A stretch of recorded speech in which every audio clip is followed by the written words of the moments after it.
Manchester City come to town, try and play us in our backyard, try and get 3 points, fuck off.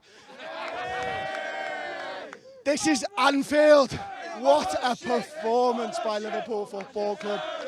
From start to finish, from Fabinho hitting that ball the way that he did, unbelievable. The second goal, Trent Alexander-Arnold, crossfield pass, Andy Robertson, great ball.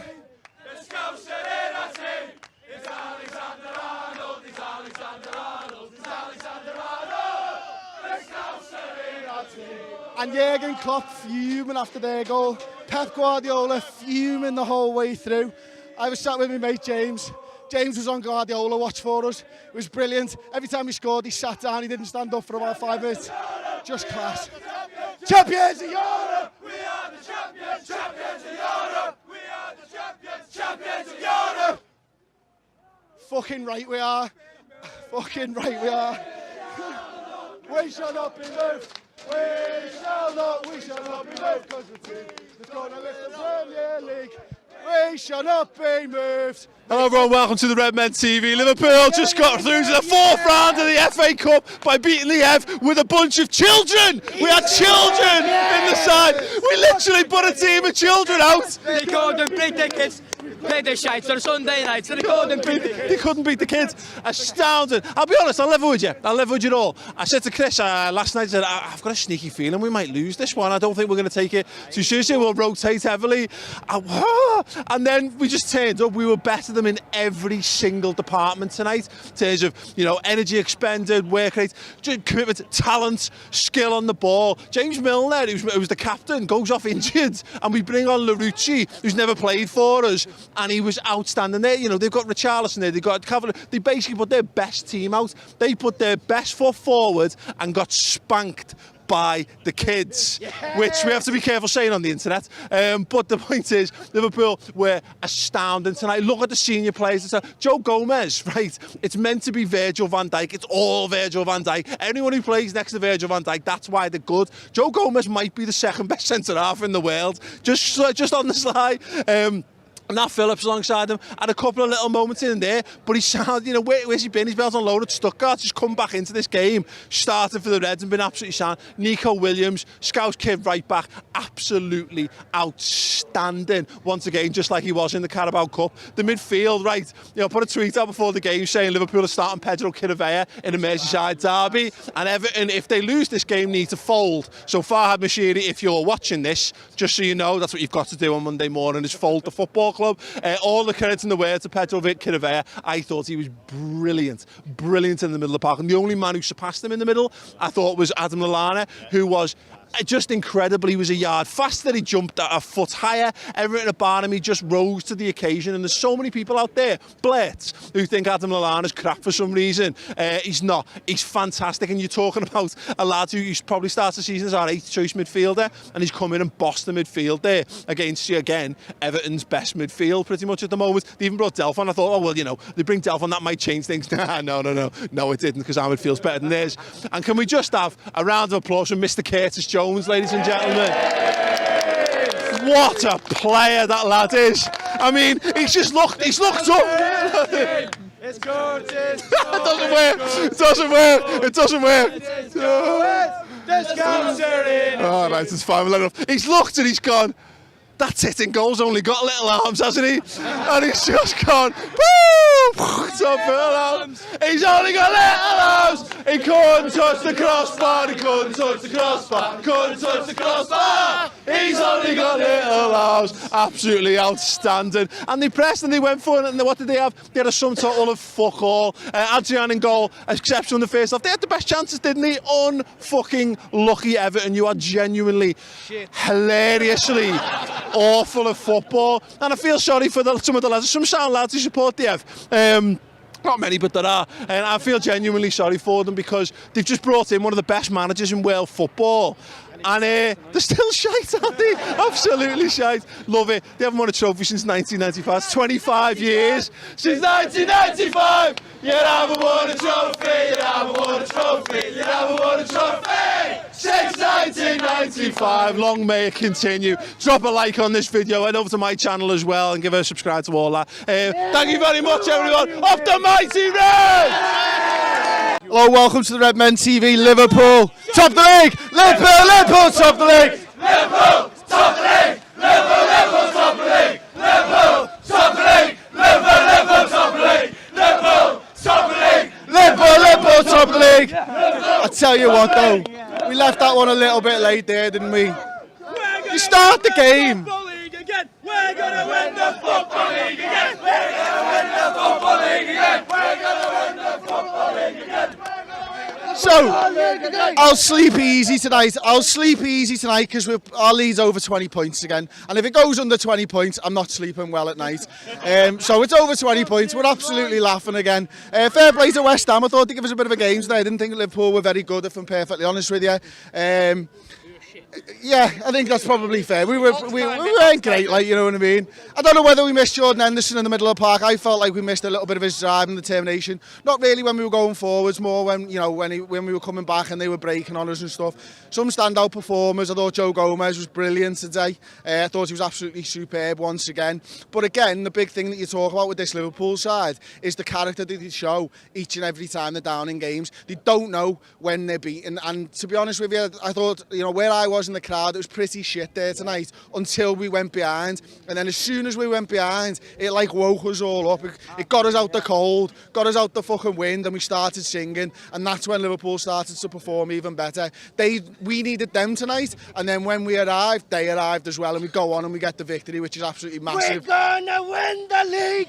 We're gonna win the league! And now you're gonna believe us! And now you're gonna believe us! And now you're gonna believe us! We're gonna win the league! We're gonna win the league! We're gonna win the league! And now you're gonna believe us! And now you're gonna believe us! And now you're gonna believe us! We're gonna win the league! We're gonna win the league! We're gonna win the league! And now you're gonna believe us! And now you're gonna believe us! And now you're gonna believe us! We're gonna win the league! We're gonna win the league! We're gonna win. It's fucking true. It's true. We are going to win the league. We're going to win the league. It's got to be number 19. It's got to be soon. I hope it's at Anfield, to be honest with you, because I want to party here after we win the league. I just think that would be unbelievable. The nudes will be coming. Right, if Liverpool win the league at Anfield, I'll be up there, on there, completely fucking bollock.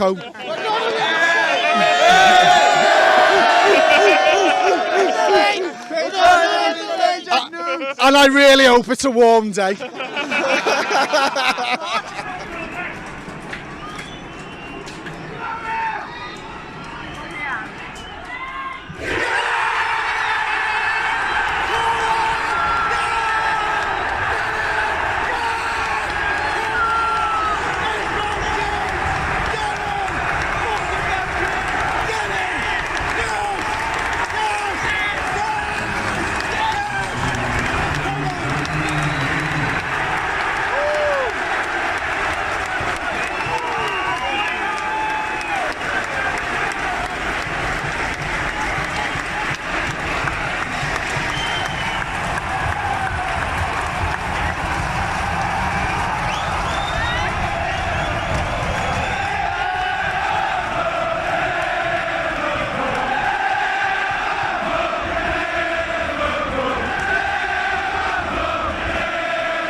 champions of Europe.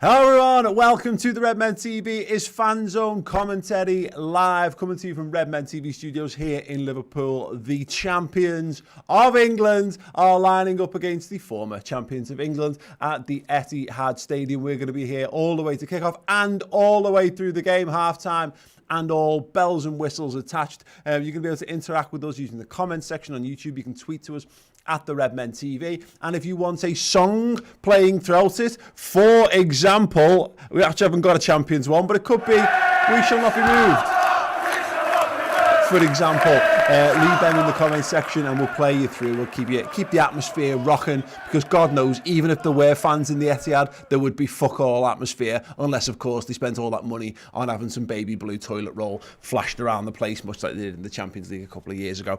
Anywho, the team is out. We're going to talk about the team in a moment, but first, and this is the second time I've done this in 3 games. Hopefully it's the first time it works. It's time to get hyped.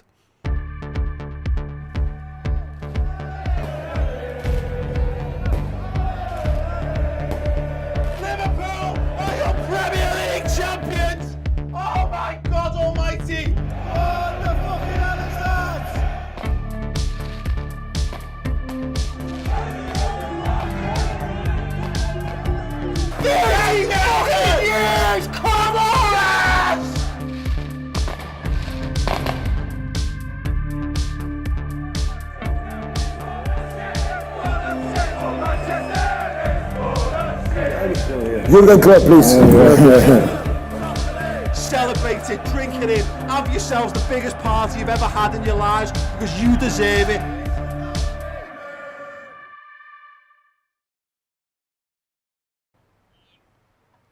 Yes, get hyped indeed. It is, as Paul mentioned, the champions of England versus the former champions of England. And I got the starting 11 prediction right. Is right. And thank you.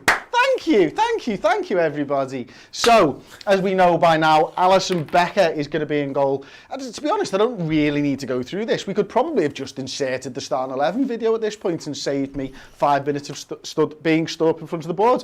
Trent Alexander-Arnold, the Premier League winning right back, that is. The Premier League winning right back, Trent Alexander-Arnold. Joe Gomez, Virgil van Dijk, Andy Robertson, a rather industrious, rather not creative enough, but Premier League winning midfield 3 of Fabinho, Henderson and Gini Wijnaldum.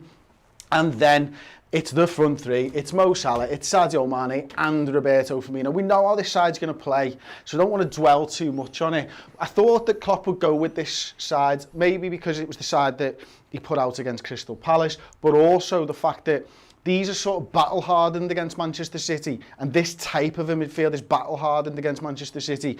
The work rate that Henderson and Wijnaldum put in against that Manchester City side when they push to one side is invaluable in these type of a fixture. The interesting point really for me is the substitutes bench, because obviously we've got Adrian, Milner, Keita, Oxlade-Chamberlain, Minamino, Origi, and then 3 young lads in Curtis Jones, Harvey Elliott and Williams. Now, there's no centre-back on the bench. Obviously, we know that Joel Matip is injured. James Milner was rumoured to be out for this game, so I'm quite surprised that he's made it. But also, Dejan Lovren hasn't actually made the bench either. So you can see now that we've got James Milner in there. I wonder whether, if there is an injury, fingers crossed that doesn't happen, to either Virgil van Dijk or Joe Gomez, what would happen? Because not having a centre-back is going to make that difficult. Is it a case of Milner maybe drops into a midfield role, maybe Hendo goes a little bit deeper, and then maybe Fabinho goes back there? Or do you just trust Milner to go straight in? I can't imagine that that would be the case. I think the only option we've got, really, is maybe a Fabinho or a Wijnaldum. You're not looking at, well, looking at Manchester City's side, You know, they're starting with, it looks like a 4-2-3-1. So you've obviously got Walker at right back, Mendy at left back, the two centre-halves are the two centre-halves. I think it's Otamendi and Laporte. Then you've got Rodri and Gundogan as the two midfielders. And the way that I've seen it set up, it's actually Foden on the right-hand side. Garcia and Laporte, apologies. Just had that in my ear. This is good, actually, isn't it? Then you've got Phil Foden on the right-hand side. In the centre, it looks like it'll be De Bruyne. Left will be Sterling. Up top, Gabriel Jesus. I think that's right. One mistake's not too bad. So, yeah, I think that's going to make it difficult. What that leads me on to is you might not need the height of Fabinho if the worst was to happen, playing centre-half with Gabriel Jesus up there or something like that. But that's the side, Paul. And we've got something really special lined up today. I'm going to throw back to Paul very shortly, but we've actually got some, well, let's just say it's David Jaggs from the Ragamuffins lined up. We'll be going over to him very, very soon, and we will be getting hyped with some Liverpool tunes pre-match. I don't know why I'm strumming a virtual guitar. I didn't know I was going to be here standing. Do you know what? Let's just play air guitar on stream. I didn't know I was going to do this, but I'm fucking doing it. So why don't we just get into this? So Paul, I'm going to throw to you, and then we're going to get David Jaggs back involved. Yeah. And I'll air drum. And I will air drum. Hold on. Oh, air drum indeed. Yeah. Right.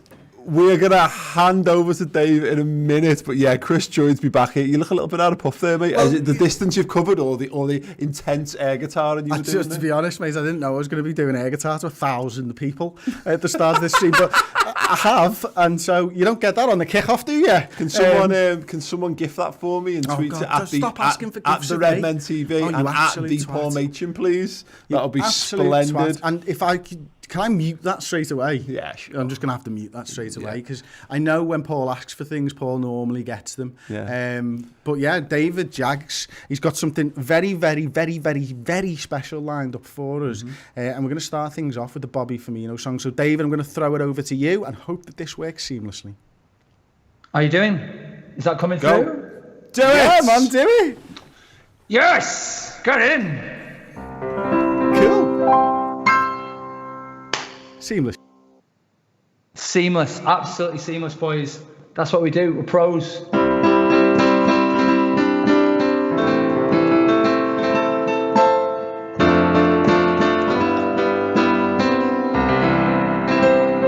Whoa, there's something that the cup wants you to know. The best in the world is Bobby Firmino. I know.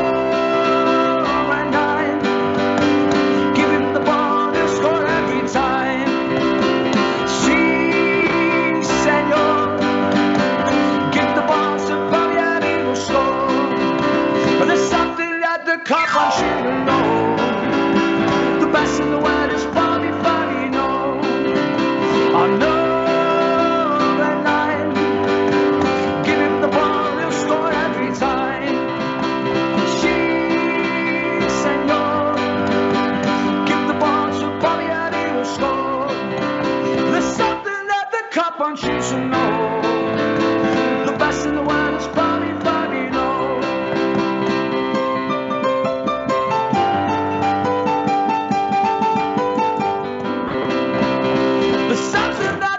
Want you to know the best in the world is Bobby Firmino. I know a lie. Well, give him the ball, he'll score every time. Si, senor. And give the ball to Bobby and he will score. There's something that the cup wants you to know. The best in the world is Bobby Firmino. I know.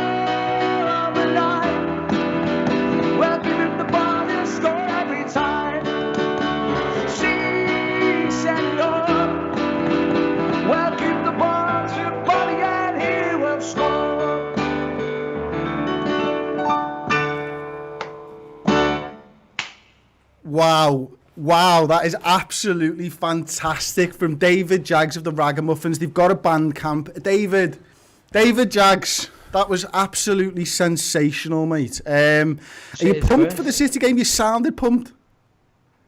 I am pumped. Oh, mate. That bit of air guitar that reminded me of Gabby Batistuta back in the '90s. It was like watching Gazzetta Football Italia all over again. Right, we were going to go back to Jags for a couple of songs later on, but we're going to cancel that now because he's just had a pop at me. Hey, that's a pretty good. That's a solid football reference there. You can a bit of Batigol. Jags, obviously Liverpool. We've not spoken to you on the show since Liverpool have been crowned Premier League champions. We're going to mention it at least every 2 minutes throughout the show. How happy were you, man? And how do you think that will affect Liverpool in this game tonight?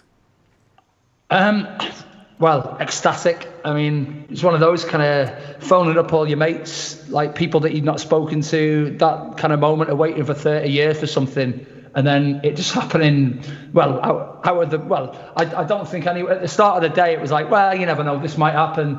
And it was just like, hello, oh, Chelsea won, oh, okay. And it just, obviously the way it snowballed throughout that game. And then, what can you say? Just that kind of moment of 30 years of waiting all coming through. But, I forgot what the other question was. My head's absolutely gone after lockdown, I'll be honest, Chris. Yeah, it's absolutely chocolate. I can imagine, mate. I can imagine. I do that to people when I play air guitar, mate. I've got them just wrapped around my little finger, and they lose their head all the time, Dave. But now we've got a big game against Manchester City. We know we're going to get the Guard of Honour. We're going to be reacting to that, and I can't wait. But do you think that's going to fire up Manchester City? From our experience, we've done it twice in the last 10 years. I was thinking about the Chelsea game when we got beat in the FA Cup and then snotted them 4-1. And then there was obviously the game where we'd been beat by City in the cup final and then beat them 3-0 at Anfield on the following Wednesday. So hopefully that doesn't happen to us in reverse. But it's actually, when you think about it, it's a nice position. I mean, it feels like a free hit from our perspective. It's a case of, go on lads, you're the Premier League champions, go out there and show the whole country and the whole world why you're Premier League champions. And, for them, there's no pressure on them and they're going to be pumped up. So it could be, compared to some of the other games which have been really touchy, really, edgy, and it should be just two teams going at it. So, there's been a couple of times in the last couple of seasons where you've looked at City-Liverpool games and gone, literally any scoreline is possible. You could see us winning 5-0, them winning 5-0, a 4-3 thriller. You just don't know, do you? It's which is what makes the game so fascinating. Let's just get a little score update here. 3-0 Sheffield United, 3 Tottenham Hotspur, 0. What the hell? What the actual hell? Right, look, we'll catch up with Dave a little bit later on, shall we? He's going to do us a little bit of a belter of a medley he's got lined up, so stay tuned for that. But Chris, for a start, let's just quickly talk about Tottenham Hotspur, who are, it appears, shit. Absolutely. Dave, thanks very much, mate. Really appreciate that. But Tottenham, this is a great goal by Sheffield United. I'm not sure how many overlapping centre-halves they had in this, but that might be one, actually.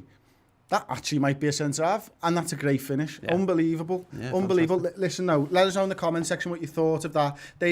I thought he was absolutely sensational. I'll let you into a little secret here. The audio is coming through for us through a Zoom call, so we can just hear Jags' voice. Yeah. You're getting the Skype audio that we've had to set up separate, so we literally can only hear Jags smashing the fuck out of a keyboard and singing. So it's really strange for us. We got the a cappella, didn't we? But it reminds me of we used to have this computer in ours when I was a kid that was like my mum would bring home from school, and she'd come in, I could hear her tearing down the kitchen as I'm twatting the keyboard, playing some crap 8-bit platformer from back in the day, like that. I'd have been shouted for that, but it turns out that's the way you play piano, and play it very well indeed. So, Chris, let's talk about the starting 11. I think it's the only talking point, and we've seen Liverpool put the tweet out, Dejan Lovren missed out as a precaution. He is... Him not being there and Joel Matip being ruled out for the rest of the season means that there's no centre-half on the bench, which is the only note for concern there. Yeah, absolutely. I spoke about it then, and I do think that Manchester City side plays into that. And I think then what you've got there is because it's Gabriel Jesus up top, it's not such a big thing that you'd have to drop Fabinho back. Like maybe Milner could do a job, or Wijnaldum. I think the natural thing would be to put Fabinho back, certainly if there was a bigger centre forward there. But it is a concern, like, you know, fingers crossed and touch wood and everything else, and that doesn't happen, that we're able to see the game out with Joe and with Virgil. But it is a concern. It is a concern. But Klopp obviously believes in his squad. He believes in this side, and you know he understands that. Why would you risk Dejan Lovren when, quite frankly, we're already the Premier League champions? Yeah, and I guess it gives an opportunity to someone off the bench. And you're right, there's enough versatility in there that if we needed to, you put Henderson in the 6, you put Fabinho into centre half. I mean, the thing that's with, actually, I'll bring it up because I think Gabriel Jesus is an interesting one, because no Sergio Aguero, of course, he's going to start the team. And we've talked a lot about Jesus and how he's just not taken the mantle from Aguero yet. I thought it was really interesting, like in terms of his output though, 27 Premier League appearances this season, 10 goals, 6 assists, which is, I mean, look, he's outperforming Bobby Firmino in terms of his overall output. But what's the criticism is, does he score enough goals, etc. But he scored 5 and 6 in the Champions League. So I think look, Aguero always scores against us, so that's a massive tick in our favour, not having him in the starting 11. But Jesus is class as well, but he just doesn't get the plaudits because he hasn't nailed that place down. No, and it's tough to nail a place down when you've got one of the best strikers in the league ahead of you. Yeah. And that's the thing. I think Gabriel Jesus can be a great striker in this league and will go on to be a very, very good striker. Maybe a great striker. You know, he's a very, very good player.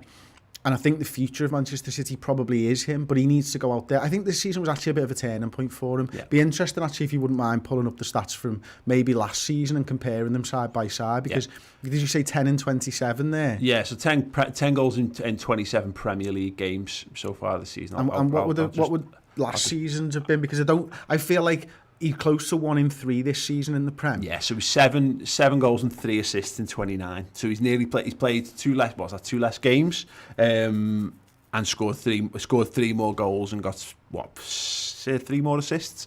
So he's improved. Yeah, and you'll get that, and the more time he gets, the better he will become. The difficulty they've got is he's not at Aguero's level. And like I say, he's got the ability to be there, but at the moment he's just not. And not many strikers are at Aguero's level. That's the thing. But when it is his time, he will take that mantle, I think. Absolutely. And one more I want to talk about is Phil Foden, because there'll be a little bit of debate about where he's going to start today. I think I think it works either way. I think if it's a 4-2-3-1, fine. If it's a 4-3-3, I think he works regardless. And just to bring him up on screen here as well, obviously he's only 20 years old, and he scored his 3 goals that he's got in the Premier League this season have all come since the resumption of the football. He scored 3 in the first 2 appearances. He wasn't involved in the Chelsea game. He's played the vast majority of his games in centre mid, but we've seen he played a little bits and pieces everywhere. So maybe we're starting to see just the limits of that squad. You know, obviously with no Aguero involved, we know Sané was never going to be there. Sané's obviously been sold now. But I see so much positivity around Phil Foden. I've not actually seen enough of him to be able to go, I know what he is, I know what he can do. But obviously David Silva's coming to an end of his career. This is going to be end of his Man City career this season. This game, and this game's a great opportunity for him, but the rest of the season's a big opportunity for Phil Foden to kind of not nail everything for him, but certainly to sort of lay the pathway for himself the next season. Absolutely. I mean, Tottenham scored maybe. I think Harry Kane might have scored. Well, he'll be made up. He gets a goal and Tottenham lose. It doesn't matter to him.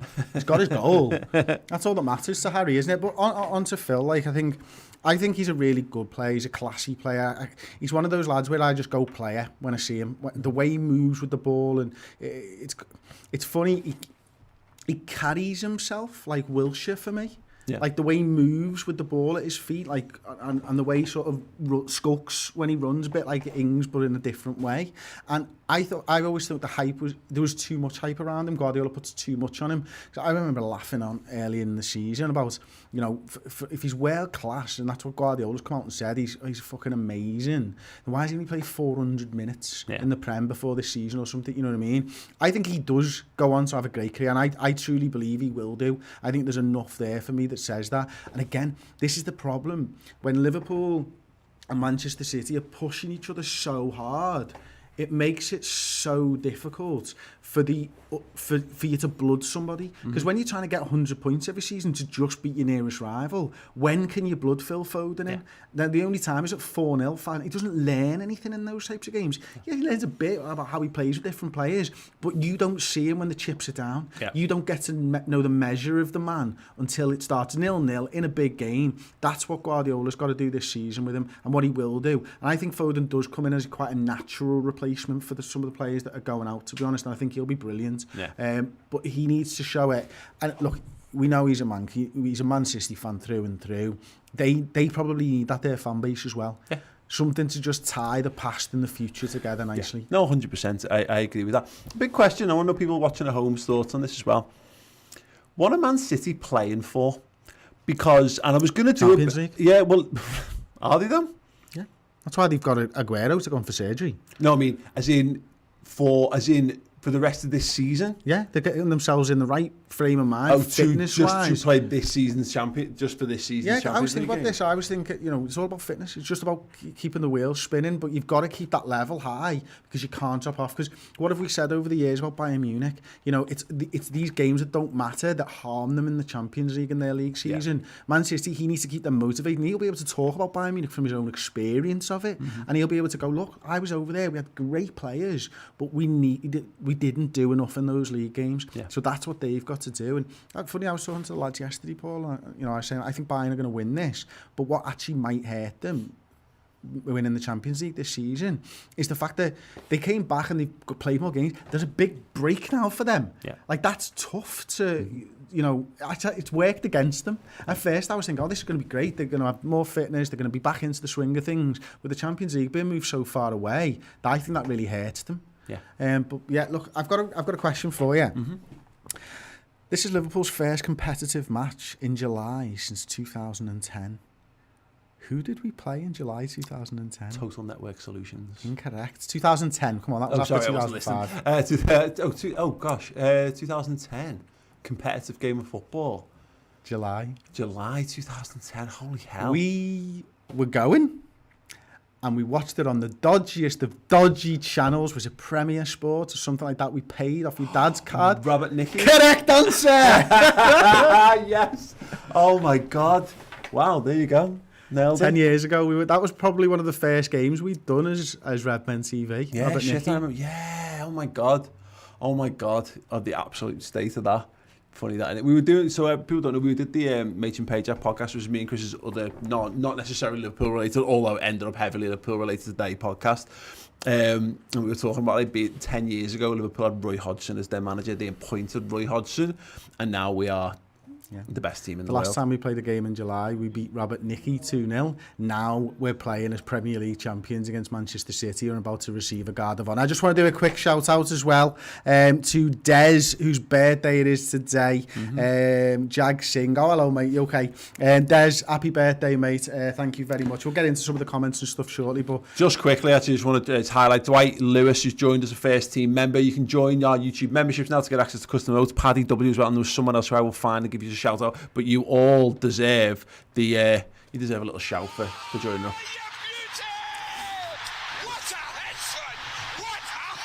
Right, we've got to come back for the Guard of Honour, so we've got to time this. So I think it's probably about time for us to go back over to David Jaggs, who's going to hype us up even more. Before we do, just want to say, we're going to come back, we're going to talk a little bit more about Liverpool. We're going to talk about, obviously, the team and the suspension, etc., and what Liverpool have got left to play for. So stay tuned for that, of course, and keep your comments coming in. But yes, Chris, carry on. So David, can you hear me okay? I can hear you, mate, yeah. Excellent. We're going to throw over to you now, mate. I was going to say, that's the second time today I've heard FC Robert Nicky, and I cannot believe that's a name I never thought I'd hear again. And someone mentioned it to me earlier on today, and I was like, bloody hell, that's a blast from the past. So Dave, wow, I know. There you go. Mad. It's absolutely mad, guys. I'm going to count you in, Dave.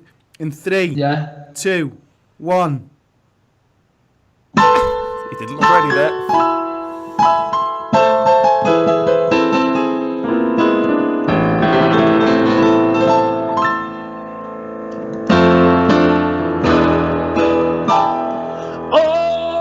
kiss is all it takes. Fall in love with me, possibilities. I look like all you need. One kiss is all it takes. Fall in love with me, possibilities. I look like all. Take the night of love real easy. And you still think you wanna see me. The sound of my music real loud. There and off you while the moon is still out. There's something in you brings up heaven in me. The beat won't let me sleep because I'm lost in the way you move, the way you feel. And one kiss is all it takes. Falling in love with me, possibilities. I look like all you need. One kiss is all it takes. Falling in love with me, possibilities. I look like all you need.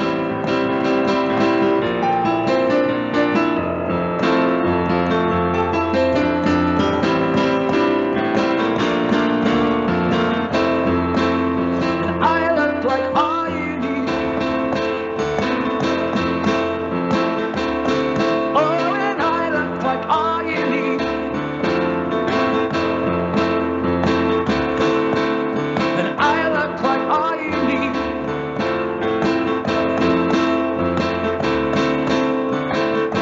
The Reds have got no money, but we just won the league. The Reds have got no money, but we just won the league. The Reds have got no money, but we just won the league. The Reds have got no money, but we just won the league. They want more and more. People just want more and more. Freedom and love. It's what they're looking for. Want more and more. People just want more and more. Freedom and love. It's what they're looking for. Freed from desire. All your senses purified. Freed from desire. All your senses purified. Freed from desire. All your senses purified. Freed from desire. Na na na na na na na na na na na na na na na na na.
Running down the wing, hear the Carpaths sing. Yeah, we won it in Madrid. My God, I've never seen comments come in like that, Dave. The comments were loving it, mate. You've got the hairs on my arm. Very few hairs on my arm are all standing up, mate. That was unbelievable. David, thank you so much for that. Listen, if people want to get on and support you and support the Ragamuffins, mate, how can they do it? Well, I've got stuff on Spotify. Best way, if you actually want us to get some money, there's a thing on Bandcamp tomorrow. So if you want to download our stuff, get onto the ragamuffins.bandcamp.com, and tomorrow only, there's like a thing where you get all they don't take a penny off you.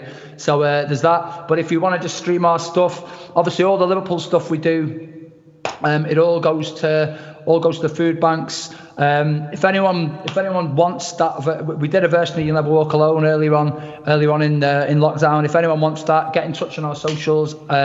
And if you chip a few quid to the fan supporting food banks people, then we'll happily send you over the MP3. So just get in contact on Facebook, Twitter, or anything, or Instagram. Mate. So. Thank you, Dave. Thank you so much. The incredibly talented Mr. David Jaggs of the Ragamuffins. Yeah, one more time. Come on. Get some claps going in the comments. What a man. Do check out the Ragamuffins on Spotify and again on Bandcamp there. You know, obviously it's not a great time to be a musician at the moment when you can't go out in public and have mass gatherings of people to come and listen to your music live. So do support Dave and support the Ragamuffins. And they've got some great songs there. And obviously, those of you will have listened to the Bobby Firmino Si Senor song last year, which took the world by storm. That was those guys. Do support an incredible guy, an incredible local band. And Chris, let's crack on with the actual football chat. I've not heard that song in so long. I got so emotional just listening to it, and it's just unbelievable. And I love the comments that were coming in, each and every one of them. They were coming in so fast when Dave was singing there, but the one that stands out for me is Sky Don't Have Anything Good This. Fucking hell. Anything this good, yeah. About Jamie Carragher. I mean, it's all about good after Carragher and Neville. But if they got the incredibly talented Dave Jaggs playing a solo version of You'll Never Walk Alone live, no, they have not. I mean, we can't bring you the game. We can't bring you some of the big names. We can bring you us loving what we do and things like that. And talented people. And some of the talented people. Yeah. Well, just talented people. Yeah. And us. Well, we're pretty talented. I don't think so. Not necessarily at this. Yes. Keep your comments, keep your thoughts coming in. If you want a song, let us know in the comments section underneath. We are about 11 minutes away from kickoff at the Etihad Stadium. Big game, Chris. And I look, the starting 11, I think, picked itself. I think the only thing that was going to stand between Jurgen Klopp and starting that 11 was unforeseen circumstances and injury and what have you. I think we've reached the point. We speculated about this with the Everton game, that was just an exercise in getting the squad back up and running, and that the game last week was going to end up being the true warm-up. We've always really known what our best 11 is. It's this. And we're always going to play this team. Yeah, and look, there's loads of people that will say that, we need a creative midfielder and all that, and look, we've covered that to death, especially over the last week or so. The fact is, when this side plays well, we are creative with this type of a midfield. And I mentioned when I was at the board earlier on in the show, that these guys are battle hardened against City. This is a tough place for Liverpool to go to. I think it's only once in 10 years we've actually won at the Etihad, or close to, in the league. Mm-hmm. And it was Klopp's first season in charge, wasn't it? That 4-1 victory. So this is going to be a tough game for Liverpool. But there's just this side with a week's break after a couple of games to get back into the rhythm, whereas City have played a lot more football for us since lockdown ended. I just think that we'll be the fresher, and because of that, we'll win this game. The big questions, of course, is, because you're right in theory. Now, where the theory sometimes falls down with this Liverpool side is they actually seem to perform better when they're right in the thick of things sometimes, and haven't had a week off. And what we don't know about this side yet, and we can't know until we see this game, and this game won't necessarily tell us it, but it might do, is how do you react? The league's won. The 7 games left to play. I'm done. You know what I mean? I'm sure a lot of you are. It's kind of done with the season. We've won it. We've completed it. I know there's still points totals and records to play for. And Jurgen Klopp himself has said that they want to play for them because they matter to them, certainly. This is a completely different test for Liverpool now. If Klopp's right, he doesn't want to see this as the summit of the mountain. He wants to see, because when you get there, you can get complacent or whatever. That's the biggest battle we're going to have against it. We've had the lads have probably been on the ale more than they've been on the ale for a very long time this week, and now they're coming back into this game with nothing really to play for. That's the challenge. Yeah, but there is, and we know that. Jurgen wants the points records. Jürgen wants to break these records left, right and centre, all the ones that we can. I think the goals is slightly out of reach, but as I said on the Intensive Match Build-Up show earlier on in the week, Paul, I think this is a litmus test for Jürgen of how do you motivate a side when they've already won something. Yeah. And for me, this game is the perfect example of that. You know, I mentioned the other day that, you know, when you've won the league and you're trying to motivate, so you will quickly know whether you can motivate that side. And if it doesn't work, then something's got to change. But that will help. If it doesn't work, that will still help Jürgen for next season, regardless. If these players don't react, which I don't think, by the way, that's likely to happen. I think they do react. I think they want to go out there and go, you know what? We didn't defend our European Cup. Let's go and get some records because we want to be spoken about as one of the greatest sides. The question's already out.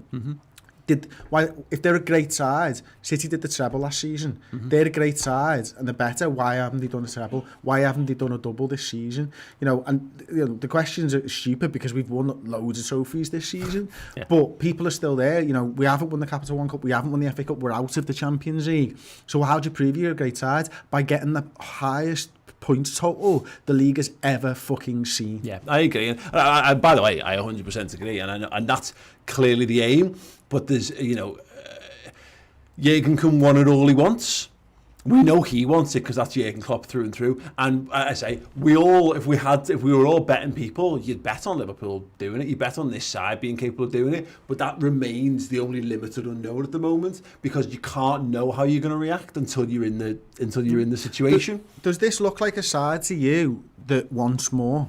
Oh God, yeah. They look like fiends to me. Yeah. They got a taste of that trophy, the European Cup, and they want more of it. Yeah. And they've gone and got more this season. They've got the Super Cup, they've got the Club World Cup, and they've got the Premier League, and they're going to continue to want things. Yeah. And that's why Jürgen wanted those lads in this side anyway. Winning Premier League titles is Moorish, is what you're saying. Like, that's right. Yeah. I imagine that it would be. Crack fiends for football Absolutely. Trophies. Why not, mate? No, but you're right, and you're dead right. And we were talking about it on our podcast today, the Mate and Payjack podcast, by the way. It was I don't think he's mentioned it. Yeah. Oh! What? The Premier League champions, I can't remember how long it's been. All right, just checking. Just best to get it out there. It's like maybe it's my new tick. Yeah. Yeah, oh, great. That's a good tick. Premier League champions. Tick to half a second.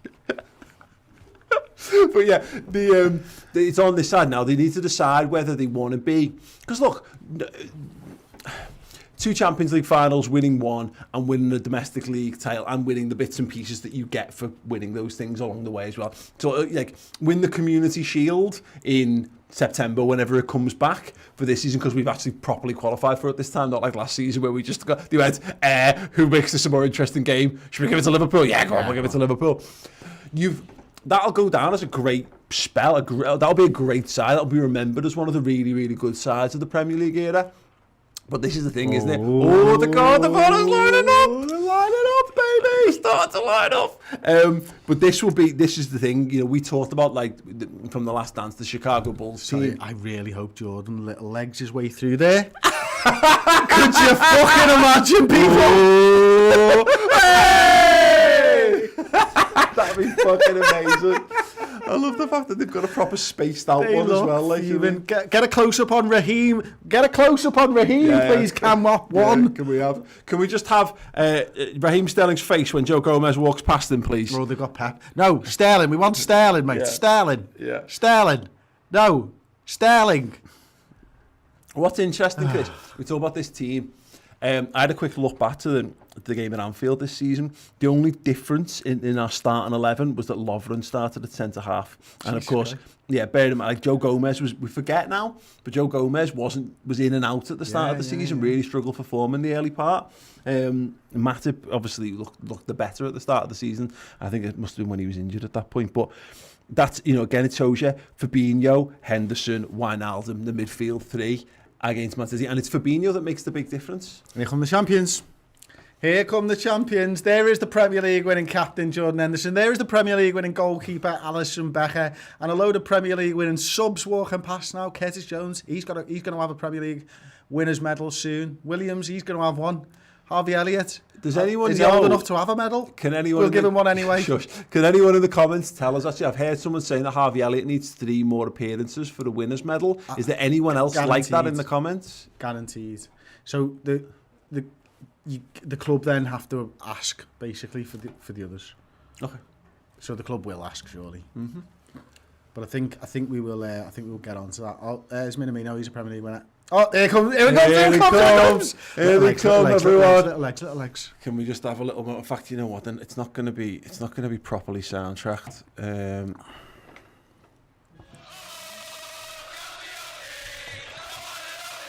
Oh, look at them! Nice round of applause there. Come on, where's Sterling? Show us Sterling, Sky. Show us Raheem. Oh, you fucking useless pricks. They have stolen that moment from us there. Absolutely thieved us from seeing Raheem Sterling looking just slightly cheesed off. Yeah. Pathetic, Sky. Was that a bit of an anticlimax? Massive anticlimax.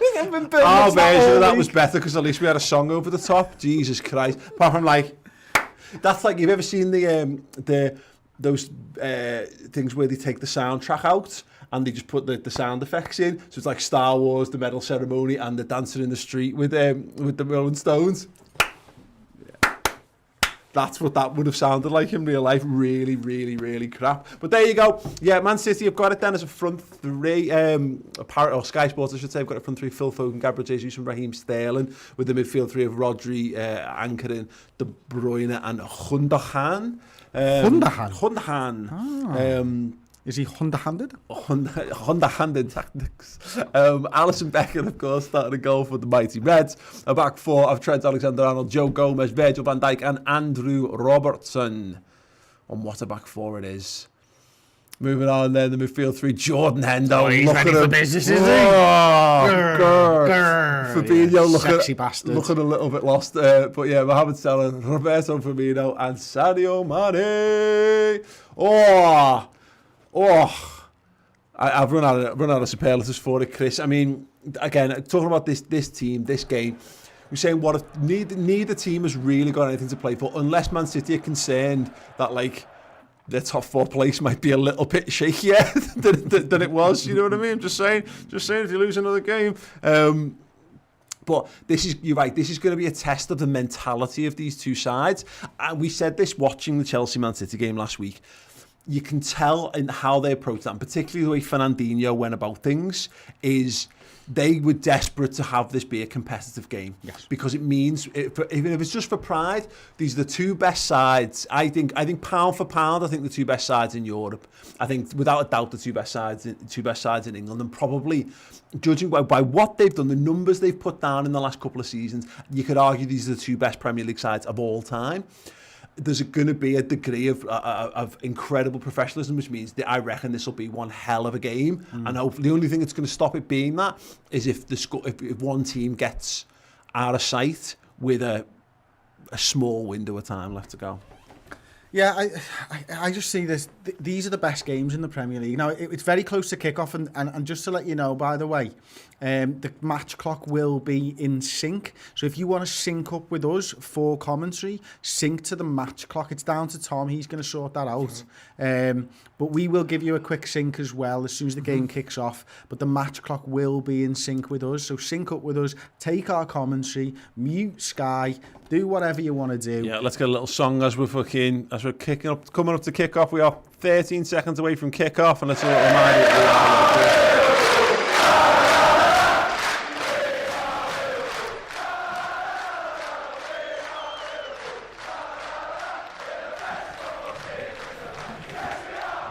It's off. Here we go. We are underway at the Etihad Stadium. Big ball to the left-hand side. And Man City are in on the right-hand side already. Is Gabriel Jesus up against Virgil van Dijk? Virgil van Dijk says no, Chris Pajak. Well, he does, and it's a word that he uses quite a lot, actually, on the football field with his actions. No, you shall not pass if he was Gandalf the Grey. But he's not. He's Virgil van Dijk. He's better than Gandalf the Grey. Two Lord of the Rings references. He may be as good as Tom Bombadil. Might be. I've got no idea. He's from Lord of the Rings. You literally could have made that name up. Yeah. And I go, yeah, absolutely. And he could have been like Tom a serial, Bombadil is the most sex powerful offender. character in all of Lord of the Rings, and he chooses not to be involved. Virgil's got all the power of Tom Bombadil, but Anyway, here's chooses to be Jordan involved. Henderson. The ball through his on. Oh, he couldn't thread it. He couldn't thread it. I think the ball might have been slightly clearer to Mohamed Salah down the right-hand side, but City live on and knock the ball around. Garcia is going to be an interesting test here. He's only a young kid, Chris. He's obviously preferred to all of their other awful centre-halves. I've not really seen much of him, to be honest. I'm interested to see, because I think everyone knows that Manchester City will be looking to buy someone in the summer, a centre-half, dependent on whether they've got European football or not because they finish in the top 4, but because they may get a ban. Daniel Baitons has asked for the Virgil van Dijk song, though, Paul, straight away. Absolutely. Let's have it. Ederson, is he going to do something stupid? No, he's a good footballer, isn't he? He's not perfect. Oh, Sadio Mane! Up for the game, baby! Mane's still stuck in. He's played the ball into the middle. Oh, just beyond the reach of Mohamed Salah. Dan, any questions about the commitment of these lads? Answered by Mane. He loves getting himself into potentially red card situations at the Etihad. Oh, no. Oh, my word. They're in behind. The flag's gone up. I think. He's put it away anyway. Yellow card him. Well, the flag has gone up. It will be checked. I presume it'll be checked by VAR. He's off. Ooh, I think he's off. I do think he's off, but he's done the right thing, to be fair, Chris. You've got to just kind of stick them away and hope that the VAR comes back on your side. In this VAR world, yeah, that's offside. I just want to go back a couple of comments and just say that Bradley Ashworth says, I rate Chris for that Tom Bombadil shout. I think you all should. Yeah. Yeah, we had a super chat from Cal Sando, actually, who said, insert Chris and the super chat noise up the Reds. Do we still have that super chat noise turned on? Not in there. No, God, no. Thank God. Not in this. Okay, cool. Yeah, I'll have a little look. Thank you, I was explaining that to Ross this afternoon, actually. We went for a walk around the car park. Lovely little walk it was. Hand in hand around the car park? No, hand in hand, cock in hand.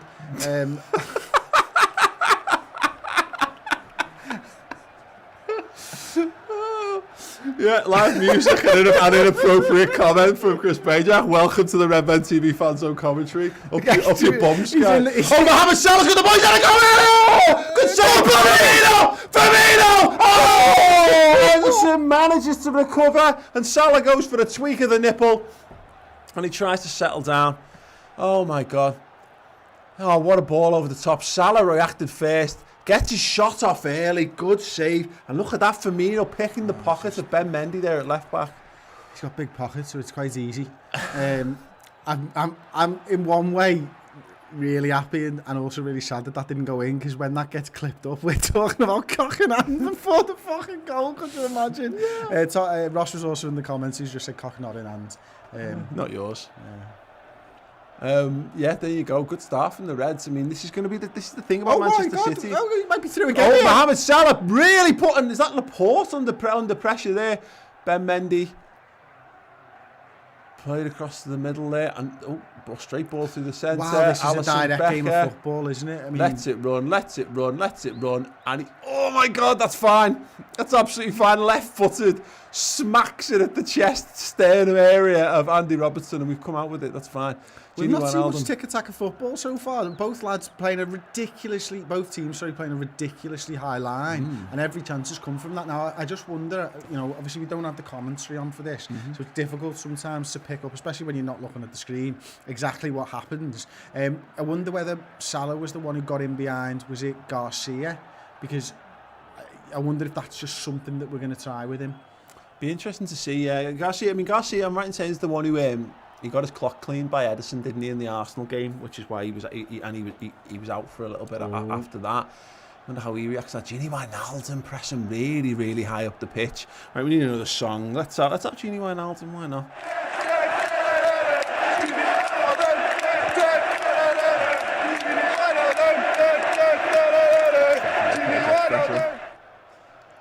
Oh, Virgil. Oh, look at that. Virgil tackled him without having to tackle him there. Tackled him with his mind. Jordan just Henderson. Like Tom Bombadil. Here's Mohamed. Shut up, you did. A ball over the top. Oh, God. Yeah, okay, well, it didn't work out and it's back. We're about 5 minutes and 34 seconds into the game. Again, you should be able to sync up loosely with the match clock in the bottom corner of the screen if you want us to be. Tom says, in his words, by the way, we are exactly in sync. So remember, hashtag... Oh my days, Mane's through! Sadio, with the corner flag. Far too deep. And Mane's going to pick it up in the left wing position. Walking paces, just waiting for men to join. Goes back to Andy Robertson, just on the edge of the left on the edge of the penalty box. Gini Wijnaldum now, a little bit of a shimmy, a little bit of a shuffle, waiting for Mane, and he drags it all the way back out, and it's been clipped from behind there. I'm not sure what that little Foden thinks he's appealing against, because he's just boosted him with the ankles till he fell over. It's a ball by Tento, isn't it, over the top. Mane times his run perfectly, running off the back of Garcia. Walker's pushed on, and it's just... It's not often he gets that ball wrong, but Trent got that ball wrong. Unfortunately. Yeah, and you can see what he's trying to. Do. Hopefully, it's just a bit of a rangefinder, really. Joe Gomez. Gomez is threatening to give the ball away. They're gonna have to be careful here. Gomez up on that right hand side. Little gaps in behind. Oh, Fabinho. As soon as Gomez got himself into trouble, Fabinho was right back there, covering that space. It's what we want to see from the number 6 there. Brilliant dropping in. And I mean, the big hope with Fabinho, Chris, is that he looked miles off the pace against Everton. He was a borderline revelation against Crystal Palace. That was night and day performances. We need the Crystal Palace Fabinho if we're going to win this game. Yeah, absolutely. I mean, when Fabinho plays well, Liverpool very rarely lose games of football. And that's not to say that he's played badly in the ones where we've lost, but when he plays at the peak of his powers like he did against Palace, it opens up so much for us because he becomes so much more than a number 6. Yeah. You saw that with the ball over the top. I mean, in the Palace game, it's just he's got passing vision, he's got passing ability, and when he puts everything together, there's not many teams that can live with us. Absolutely. Right, do you want a song? Let us know in the comments. Shout to Liverpool songs out and we'll bash some out as we go through the stream. I am going to pick... It's a good run by Walker on the right. I am going to pick Jordan Henderson.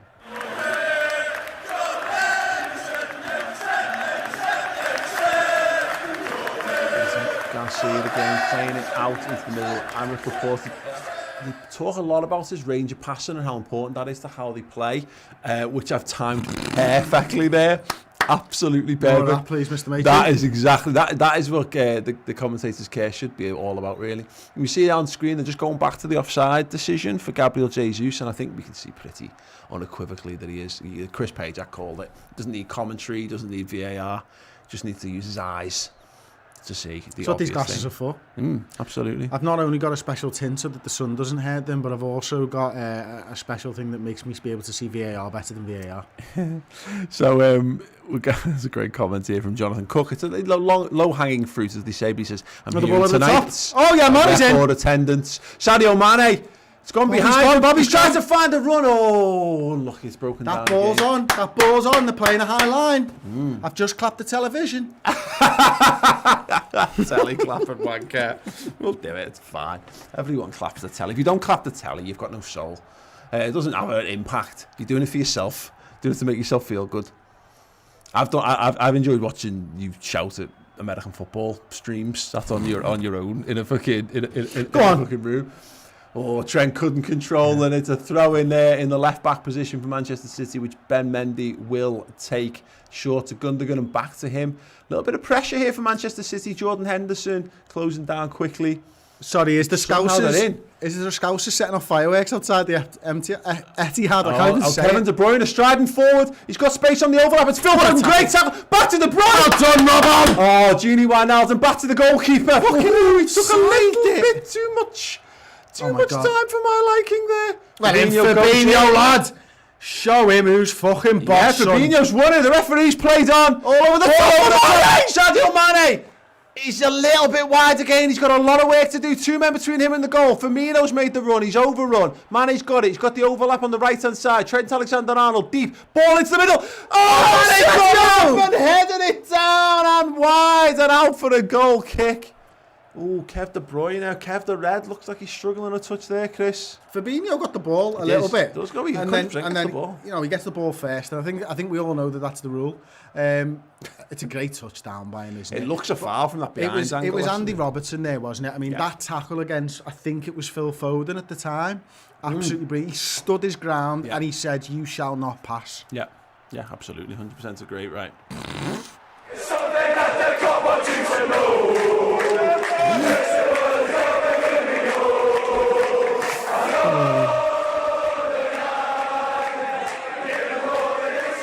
Anyway, ball off the right back position now. Keep your song requests coming in the comment section. Foden the on ball Twitter. rog. My word. Gonna keep going with them. Just go for it. Every time Chris drops in a Lord of the Rings reference and you get it, you've got to drink. Okay? Oh, nice. Here we go. Ball on the right hand side again. City just looking to get the ball to feet, looking to just build their way back into this game. Good ball through the lines there, and this is the danger of them, Chris, is that as much as we can create dangerous moments, obviously they can too. They can, yeah. I mean, you look at the way that our centre-backs position themselves, though. It was a little bit concerning that he obviously got into that space in between the midfield and the defence there, but our lads are already turning, they're running back, they're anticipating that direct through ball, so that's great. And when you look at Gomez and you look at Virgil van Dijk, the two lads who know each other's games inside out, they know each other like Merry and Pippin, if you will. Drink! I'm going to stop this now. You're not, though. No, I'm not.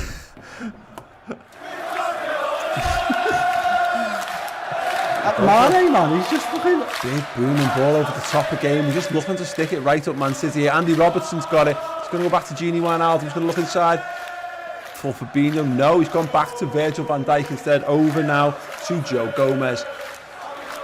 Jordan Henderson, lovely. Let it run across his body. It opened up. And all of a sudden, he's just charging down the right flank. Battle with Rodri. He's put him under pressure. And of course, he's going to stroke that out of play. Now, Gundogan's being pressed from behind by Bobby Firmino. Oh, good recovery tackle there. Good recovery tackle. It really was. It was absolutely sensational there. But it was Bobby Firmino again, you know, pressing. Was Gundogan there, I think it was.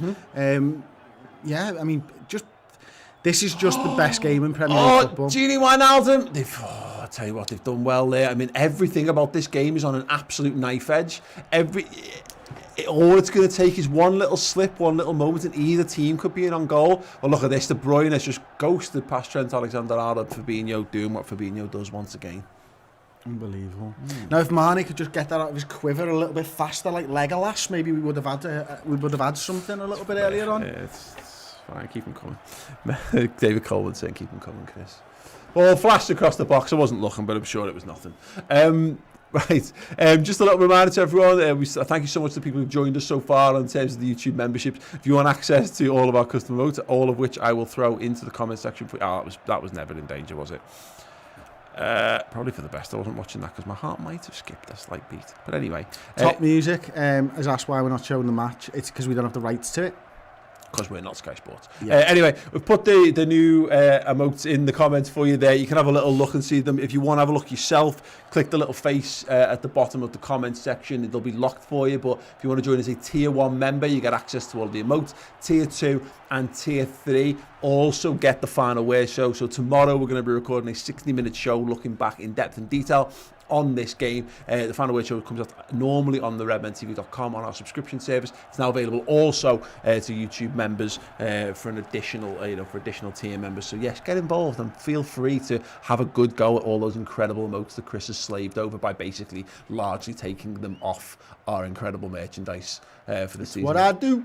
That's a foul on Andy Robertson there. That is a foul on Andy Robertson. Is he just going to give him the throw in? I'm not sure, to be honest with you. I think Robbo was coming around for a ball boy. They're not allowed anymore. No, yeah, they have given the free kick by the looks of it. Robbo's going to spot it. Absolutely. And he's going to take it. That linesman looks a little bit like a hobbit who's been on 11s. He's very small, isn't he? Yeah. He's a pocket-sized assistant. Maybe that's like because obviously they can't have as many people in the stadium. They're just getting really, really small assistant referees because they take up less. I don't really know at that point. Anyway, Alisson Becker has the ball, booms it down the pitch. Big ball. They're looking for confusion, and they've not got it. Well dealt with there by Kyle Walker, back into the safe arms of Ederson, who, just to drop a random reference in, I've asked this before, but I want the people watching, if Ederson was a Pokemon, what type Pokemon would he be? Let us know in the comments. A shit one. Trent Alexander-Arnold tries to go past his man. Tries to go through him, never mind past him. Tries to do a Nico Williams there, and he just hasn't got it in his locker. Fabinho stalking, gets a good touch on there. Virgil van Dijk into the feet of Wijnaldum, inside the centre circle. Big ball out left to Sadio Mane, steps over it, looking for support. It's not there, so he's going to calm it down. And Liverpool just taking the... I mean, again, this is the one thing that we know Liverpool do really well, Chris. They'll pick the moments to strike. Yeah, they do, mate. But I'm looking at the comments section, I'm laughing my head off, because every time I mention Lord of the Rings, people are actually drinking here. And there's lads going, please stop it, I'm getting hammered already. We're 15 minutes into the game. I've seen at least 2 or 3 comments there. Paul Graves saying, P said I'm... Potatoes. Yes. Beer, says Cyan. Brilliant. Yes. Go on, Mo, you've got him there. You've got him Salah, there. shoulder to shoulder with Benjamin Mendy. He comes out on top this time, and it's a big kick from Ederson, and out. Just inside, just inside the edge of... That went so high, it could have gone over Mount Doom. Anywho. Thank you very much. 1,500 viewers. Thank you so much. If you're enjoying the stream tonight, then do make a point of sharing it on Twitter, on Facebook, or on your community tab on YouTube as well. That'd be great. George Insull there with the super chat. We've conquered all of Mordor. We're never going to stop. It's lovely, that. I like that. It actually might be one of the only places we're not champions of. Yeah, absolutely. Neverland as well. Andy Robertson. There's a ball over to Mo. He's trying to chip him, ball. That was a shock cross if ever I've seen one, Chris Pajak. I've scored one like that in when I was 11 years old, and I'm not. Oh, he's off. Oh, Gabriel Jesus is in again. Good save, Alisson Becker. We're going to wait for the offside flag, and it has gone up. Yeah, I mean, he did look offside. I told you, mate. He was offside. Absolutely clear as day. I've drawn lines on my glasses, Paul. Let's have another little look at that then. Virgil van Dijk moving across. That's just stupid from Jesus, that, isn't it? When you can see Virgil like that, yeah, absolutely. But Alisson doesn't know that, and Alisson has to make the save. So that's absolutely brilliant. I've not got another one lined up, sorry. Sorry, everybody. I was too wrapped in the game this time to be thinking of shouts. But you can see the danger being posed by both De Bruyne and Gabriel Jesus already, Chris. And this is the issue with how we're playing and how good they are. Is it only takes one of them to go right. You know, Kevin De Bruyne is going to be able to find you. That just takes a little bit more. Oh, he's on. Speaking of which, Jordan Henderson, I think it was. Bravo, back stick. Salah on the right-hand side, ball into the near post. Well, cut out there, but Liverpool going to have a second bite to the cherry here. Trent Alexander-Arnold, will he go to Salah? No. Big ball to the back stick. Robertson gets up and loses out. Wijnaldum. He flicks it in. Robertson flicks it on. The offside flag stays down, the ball's cleared, and Virgil van Dijk picks up just inside the Liverpool half. A little pass then to Gini Wijnaldum. You can see how well the Man City players are all clustered in that third. Just obviously between the halfway line. Look at the 4 of our lads there, literally. I mean, Mo again is high and wide over on that. Oh, Trent actually, apologies, is high and wide on that right-hand side. Just looking to get him behind. And they're all looking to get him behind, mate. Oh, ball through the middle, Bobby Firmino, great touch. Little reverse ball into Mohamed Salah. Salah, he's gone past his man, he's got a shot. Oh, it's in the post. Mane! Oh, what is that touch, Sadio? Oh, unlucky. Fantastic opportunity from the Reds. Come on, Liverpool. It all started with Trent's position, high and wide, didn't it? And then he plays that ball through. Absolutely brilliant. Mo takes his man on. Oh, my God, he's beaten the keeper. And the touch, it's a the double touch. was fucking atrocious by Sadio. The first touch was great. The second touch, what does he do? He just... I don't think he meant... I think the first touch was shit. Yeah, the first touch was shit. He's just kneeling away. You've got to take your body into account when touching the football, Sadio. Oh, my God. Oh, they're playing out from the back. We know City are amongst the best in the world at doing this, but Jordan Henderson tearing around the pitch, and telling people where to be. At the same time. Oh, look at this. Well, City, okay, well, they've managed to survive that one for the moment. And Rodri's going to look to pick out Ben Mendy on that left-hand side, and he has done. Well done to him. Good play. Ball comes back to him again. You know what? He's probably brilliant, Rodri, but he's so genetic looking. that I know, but he is. He's just a really generic-looking human being that I find it a real struggle to identify him. He's so plain looking that it could be anyone. I think we've got these a little bit rattled here, and I think a City fan's probably saying exactly the same about Liverpool. Well, interesting stat there, Chris. Sorry, just in terms of that, Liverpool's away form in all competitions, haven't won in the last 4, is a little concern to say the least. But sorry, carry on. Yeah, the FA Cup was in there with Chelsea as well, though, wasn't it? I just think this is the best game in the Premier League, and there's nothing like it now. And it should be.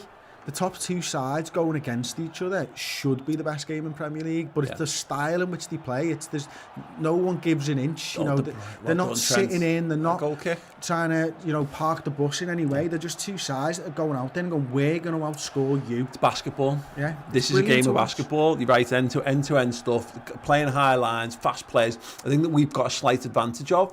Now, Sterling obviously has got the pace to do this as well, but it's quite interesting that the minute they're looking to play Jesus through, he's playing on the shoulder of the last man. They're looking to get him through quite well, wide if needs be, but he's the target. Whereas we've got both Salah and Mane who are capable of doing that, which might just give us a slight extra dimension. Absolutely, especially, this is the difference I've seen in the first 20 minutes here, and I may be wrong on this, but we normally concede a little bit of possession to City. We're not conceding that huge 5 minutes of possession that they normally do to us. Should we have a little look at what the stats are looking like so absolutely. far? So I'm going to need to just set that up. But let me just expand on my point a little bit while I do set it up. Is that trend positioning for that Mo Salah shot, that's something that you do when you're playing with confidence. When you're going out there and you're attacking a team. We, in the past, may have just sat him back a little bit and maybe just tried to play ourselves into the game a little bit more. Of course, possession's not great on here, but Liverpool have completed 101 passes to City's 135. Kevin De Bruyne, sorry, Chris, he's just tried to flick it over Virgil van Dijk, and he's appealing for a free kick or penalty, and he's got no chance. Carry on. No, yeah. So obviously you can see on the screen as well now that Liverpool have had 4 shots to Manchester City's 1. We've actually had 2 shots on target. Manchester City haven't had any shots on target yet.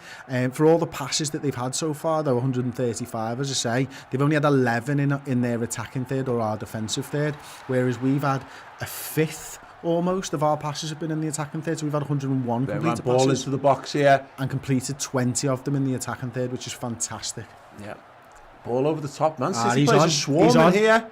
They've got a load of men lining up. It's on the left hand side. They're going to cut back to De Bruyne. Looks to go inside. Fabinho's marshalled them really well. Andy Robertson goes across. Van Dijk doing a standard Van Dijk clearance where he shanks it out of play, but it's away from the goal, and that's the most important thing. Little moment of madness there, Chris, where the pre-worked free kick didn't work, but they were able to capitalise by just the kind of the look of the draw and when it fell. Yeah, I think it was, I can't remember who it was. It was a centre-back maybe. Was it Laporte who ran through from deep, and the other lads had... Got to stay on our feet here. Sterling wriggling around. He's dived. He's dived. He's given it, as he pointed to the penalty spot. He said he's pulled him. He's given a yellow card to Joe Gomez. It looks like a penalty there. On Raheem Sterling. There was a tug, but he reacted late. Like, I thought he actually kicked out at him. Gomez is tight there, isn't he? But watch, he pulls him and then Sterling jumps down. Watch. There's the little tug back maybe. The hold. But this is where he pulls his arm away and then Sterling dives. Oh, well, you can see that he's definitely pulled him, hasn't he?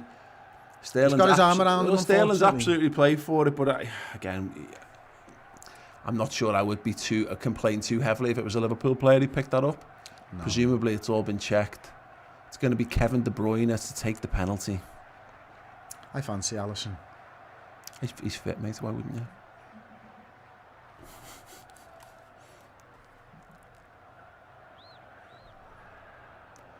Okay then, penalty. Kevin De Bruyne steps up, a chance to give Manchester City, the former champions of England, the lead here. He's gone the other way, and it's 1-0 to Man City from the penalty spot. Real shame. Liverpool have to pick themselves up and go again, Chris. Absolutely, and you know, I don't think we've done anything inherently wrong. I think it was actually when I started talking about Liverpool have been doing well that they started to get a little bit more of the ball and put a little bit put us under a little bit more pressure and stuff. That's a good penalty, isn't it? You know, but I think Gomez, and certainly against Sterling, he'll be disappointed because he knew going into that what Sterling was trying to do. There was no real danger there if he's heading towards the byline and Alisson's coming out at him. So I think that's a. You say that, but poor. you think about what does the archetypal Manchester City goal look like? Cut back from the byline. Yeah. So his mission will be to do everything to stop Raheem Sterling from getting into that position, but he's gone. Yeah, he's just gone a little bit too tight on him there. And look, all Sterling's done there is what he's done there is claimed the penalty. He knows he's been fouled, and all he's done is go through the action that tells the referee that he's liked the penalty that he feels he deserves. And look, absolutely fair play to him. As we discussed, terrible time to concede a goal, Chris. Oh, right before the water break. The third worst time to concede a goal. I've lost count of what order they're in, but if you say it's third, then I'm happy with that. Yeah, absolutely. Pep giving it the beans in the centre there. Not quite as well as much beans as Klopp was giving it on the dance floor last week, if I'm honest with you. Right, let's have a little song. Who wants a song? Get your song request in the comments. He was rallying the troops like Boromir.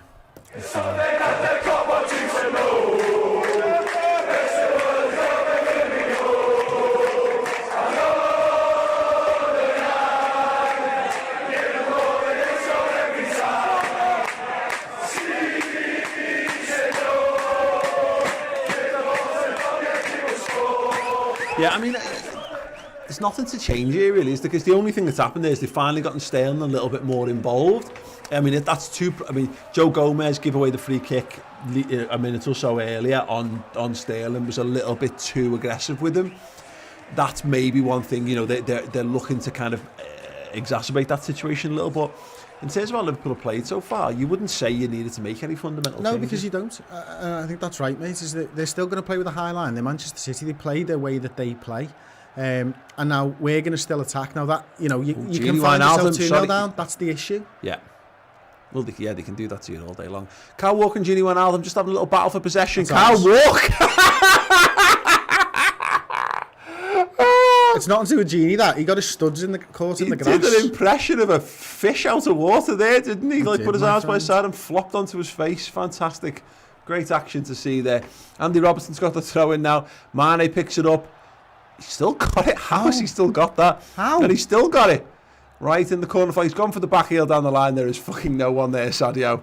We like the idea, but ultimately it was crap. But we still love you. Yeah, I think we could really do with something really, because just get another little shot across the bow, just something, you know, create a little moment, test the goalkeeper just to give us, give just the gears all back up again. Yeah, really. sorry, I'm just laughing at one of the comments coming in there. Kevin Mooney, he says softer than a wet sock. I think that's really funny, and also the fact that literally happened to Tom today. Tom's been drying his trabs and fucking his clothes all over the place today because he rode his bike in the rain. But Liverpool have got the ball. Liverpool had the ball. Now Manchester City have the ball, Paul. Kyle Walker in the right position. They're looking dynamic. They're looking to switch the play. Jordan Henderson gets in the way of it, but it's all the way back to Kyle Walker, who again goes back to Garcia, who plays it across to Laporte. And Liverpool need to get a little bit of a grip. Yeah, just to clarify, Tom didn't think that basically water is wet and was left with a situation where he had to dry his clothes. And we had to turn the central heating on. Do you know, as a dad, how much that actually infuriates me that I had to turn the central heating on in this place today? Yeah, I'm sweating. I've got a jumper on. I brought a jumper in today and with no t-shirt on underneath because I thought it'd be okay, but I've had to have the central heating on all day long. Think of the gas bill, Tom. You don't pay the gas bill, Tom. Oh Christ.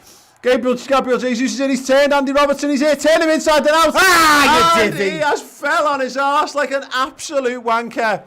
Oh, it was a good moment. He engineered it really well, Chris, and then, he fell over Gomez like an absolute tit. Gomez a little deep. Robertson not really switched on enough for me either. He's onside. Yeah, Robertson sort of tries to go for it, and then he's done well until the finish. Oh, he fell over as he was kicking it. Oh, Tackled shame himself. on you. Shame on you. Unlucky. Tom's actually wearing my socks at this point of the day. Fuck off. Yeah, I brought some in for him. Poor house of Tom Dutton, indeed. Are they good socks, Tom? It's like, I Not can't believe really. you're not wearing... Better than yours, because they're fucking dry, lad. Can't believe you're not wearing one of the many pairs of random Liverpool football socks. He's not wearing any boxies. Oh my God. How did you dry them? Where did you dry them? In the microwave or on the radiator? Bear in mind, people can't hear Tom's side of this conversation. He said he dried them in the microwave, Paul, and that's where you had to cook your dinner. I think mercifully I didn't. Not today, but I never will again. Sadio Mane, he's trying to burst past the centre half, falling to the floor like a sack of spuds. Mane, oh, he just couldn't pick out a pass in the middle. The build-up was brilliant. Garcia, I think he went down more with embarrassment than anything else. He's still down because he's so shamefully embarrassed at what happened there. He tried to shoulder barge him, he failed and he fell over. That's what I saw. Let's see, yeah, Mane is onside there. Into that left-hand channel, he just stands up the man, bursts past him, and then falls to the ground, clutching perhaps his nutsack. We'll have to check. Let's see if we can get a closer. Pardon me, closer angle on that. I'm all right for the closer angle on his nutsack, thanks, Paul. Does he catch his plums? I think he. Oh, Legs hang on. foot, We had a legs free foot. kick there for some reason. It goes to the back stick. Mendy's left the ball. Roberto Firmino's got it in the right wing position. Picks out Mohamed Salah. He's going to turn onto his left, obviously. Joe Gomez. Trent very, very deep in central. Could this be the future of Trent Alexander-Arnold? Look at that ball. I say yes. Ball into the middle. He shot again. This is better though. This is the type of response that we needed after the water break. Absolutely. Isn't it, mate? Yeah, 100%. They've got a soft centre, so we've got to get at that. The only player I really, I rate Walker, and I know a lot of people don't. I rate Walker, Yeah, he's great. and I rate Laporte. Mendy for me, he can be got at. And I think Salah should be looking to try and get at him a little bit more. The thing is about Mendy is that he's supposed to be their front foot left back, and you can see. Oh, hang on a second. From Fabinho. Mane's through. Roberto Firmino into Mane. The ball's behind him, but he's found Fabinho on the overlap. Fabinho inside. Oh, take it yourself, Fabinho. And it's hacked away clear for a Liverpool throw. And if he should have. Should he take the strike on there, Chris? Probably not. No, I mean. The ball's in play again. Trent Alexander-Arnold drops the shoulder, goes to the left foot, the ball into the middle. Firmino can't deflect it. They're trying to play out here. Of course they are. Andy Robertson goes over to try and cut down Phil Foden. Plays the ball centrally. Jesus has just bullied Virgil van Dijk off it. And he used his ass. No, I wouldn't. I would if I was Fabinho. Throwing the ball away there, referee. That looked like a bookable offence to me. It was brilliant by Fabinho, and then he gets in the right position. Mane uses Salah's run. It's too tight an angle. It's too difficult with the defender bearing down. He's made the right decision there. Yeah. The problem with that move, all told, is the ball to Mane wasn't good enough from Bobby. Oh, hang on a second. We need a game. Mohamed Salah. Oh, the keeper's done brilliantly, but he's still got it. And he's gone out for a throw and get it quickly. There's no ball, boys. I know. Oh, they. And just to answer the answer to my question earlier, Edison would be a water type Pokemon. That he's gone out. He's gone. It's ball. It's hit his arm. It has struck Edison's arm. I mean, there's no way you give that as handball, but I'd take it. And he kicks Henderson as well. He did say sorry on the way back, though. Yeah, he didn't say sorry to Garcia. He literally knocked him out cold. He pissed himself laughing when he knocked his own centre half out. Yeah, but he's got respect for a Premier League winner. Okay, Junior Wijnaldum very deep here between the defenders, plays it back to Gomez. See City just ramping the press up a touch. Yeah, interesting to see if they can get through this. Will it unlock something? It's De Bruyne's position here that I always find most interesting. Like he joins the attack to be that second striker almost in the press only. Yeah. I find them fascinating to watch Manchester City. But once you get past that press, that's when you can get at them, because Liverpool aren't even trying to contest the middle areas of the field. You can see there Trent and Hendo. They're wide. They know where their pressure's coming. Their pressure's coming centrally. Yeah. So we're not even bothering with that. We're just trying to get wide and get a little bit of space out there. City go long. Fabinho's going to eat that up all day long. Wijnaldum, that's a terrible ball to Trent Alexander-Arnold, and we're on the back foot. Andy Robertson's come a long way. Raheem Sterling's through if they can reach him. They're overloading here. Phil Foden, he's gone to take it himself. He's found Raheem Sterling. He's found the ball and he's found the back of the net. Liverpool all at 6s and 7s there. Couldn't get hold of it. And Raheem Sterling, mercifully, he's already broken his Liverpool duck. He scored against us in the Community Plate earlier on this season. But this is, I mean, Chris, this is exactly what we're talking about. He can just do this to you. The second, for me, Andy Robertson commits to that, you're wide open. Yeah, you are, and you can see Virgil's taking up great positions. Sterling actually does well to keep himself onside. Gomez back pedaling. It's a good finish from Sterling, actually. As he called the Meg as well. I think he's Meg Joe Gomez. We'll give him that if he has. Penalty and a Meg's on him. I don't. Oh, he has. Oh, he's megged him. Oh, he's megged Joe Gomez as well. I mean, I'm sure he'd take a guard of honour all day long to score a goal against them, get a penalty off him, sorry, and I'm megging for a goal. Boo! Yeah, I think, look, you can show, Gomez can show him his medal. I mean, that's what Gomez has got going on for him this season anyway. Oh dear, they're in again. Kevin De Bruyne. Oh, it's right across the face of goal. Phil Foden will pick it up on the right hand side. Doing up and getting twatted here. Oh my God, Chris, you having Nam style flashbacks to the last time you were at the Etihad? Yeah. It was about as full. Oh my God. Oh, Mendy's got it on the left. You know what it was? It was side. seeing Ederson come out. Yeah. Thankfully, Mane wasn't going out to him, and it was Mo Salah in that instance. But yeah, I hated that. I don't want everyone to talk about that again, to be honest with you. It's not been... Wow, look at that. Four attempts a piece here now, but they're finding space, aren't they? They're finding the rhythm, and you can see that they're full of confidence, and this is exactly what you don't want from this City side. Fabinho gets it, studs up, comes away with it. Roberto Firmino inside to Jordan Henderson. Well done. Trent Alexander-Arnold's look for that big ball over the top, and it's going to go for a throw-in unless the referee pulls it back for a free kick. I think that the difference is, Chris, is that Man City's counter-attacks have been far more dangerous than our counter-attacks. Yeah, they've overloaded far quicker, they've beaten the press, and they've caused us more problems. Let's see about that, because obviously we've had the chance to hit the post as well, and maybe I'll just go to the actual stats here over on Infogol, and we'll look at some of that. You can see obviously the penalty.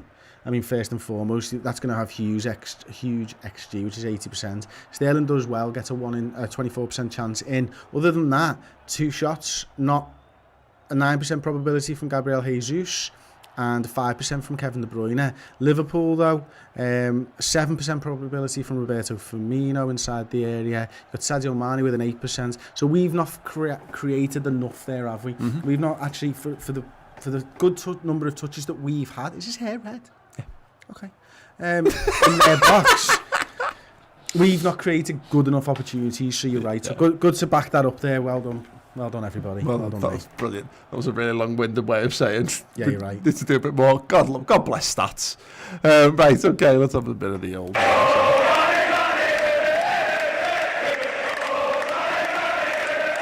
City overloading on the left-hand side here again. You've got Mendy on the overlap. Raheem Sterling chooses to go back inside. And all the way back to imagine how bad we'd feel now if City didn't fuck it up last week. Oh yeah, imagine how bad we'd feel if we weren't champions of England. I really want us to win this game, I'm not going to lie. I really don't like us losing games of football because it's shit. But, you know, there's still a lot of football left to play. The next goal is going to be massive in this one, just to use a bad football commentary cliche. If City get it and go to 3-0, it makes you wonder what's the point. But if we can get it to 2-1, there you go. We need to get back to getting that ball over the top. That's where we were having the success early. Yeah. You know, Mane especially. We've not seen that since the first sort of 20 minutes or not. Just going to go into the comments quickly. Max Power saying, shit, we're only 20 points clear. He's right. Unlucky us. Anyway, get your song suggestions coming in to the comments section. And yeah, we'll play a few little tunes and get us all back bouncing again, because ultimately, look, we still get to watch Liverpool. We could all be sat at home watching the fucking Bundesliga still, couldn't we? Which is fine, but it's not the Reds, is it? It's just not the Reds. I'd rather watch Liverpool. Bobby's on, man. Oh, Bobby Firmino, he tried. He tried a headed through ball off the back of his head. No look, back headed through ball. I know, look, every header.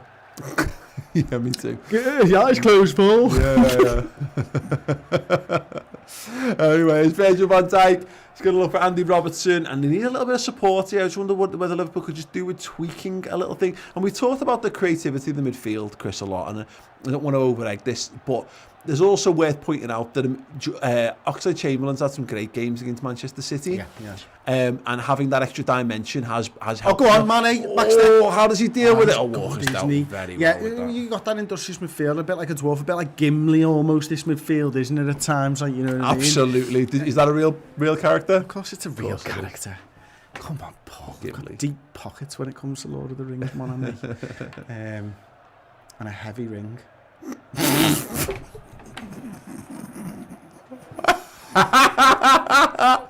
the sound of like shock coming from the gallery. It's brilliant, isn't it? You gotta love it. Can we get Paul Scouser Tommy? Said Damien Jarovski with a super chat. Is it Jarovski? Whatever, it's getting played.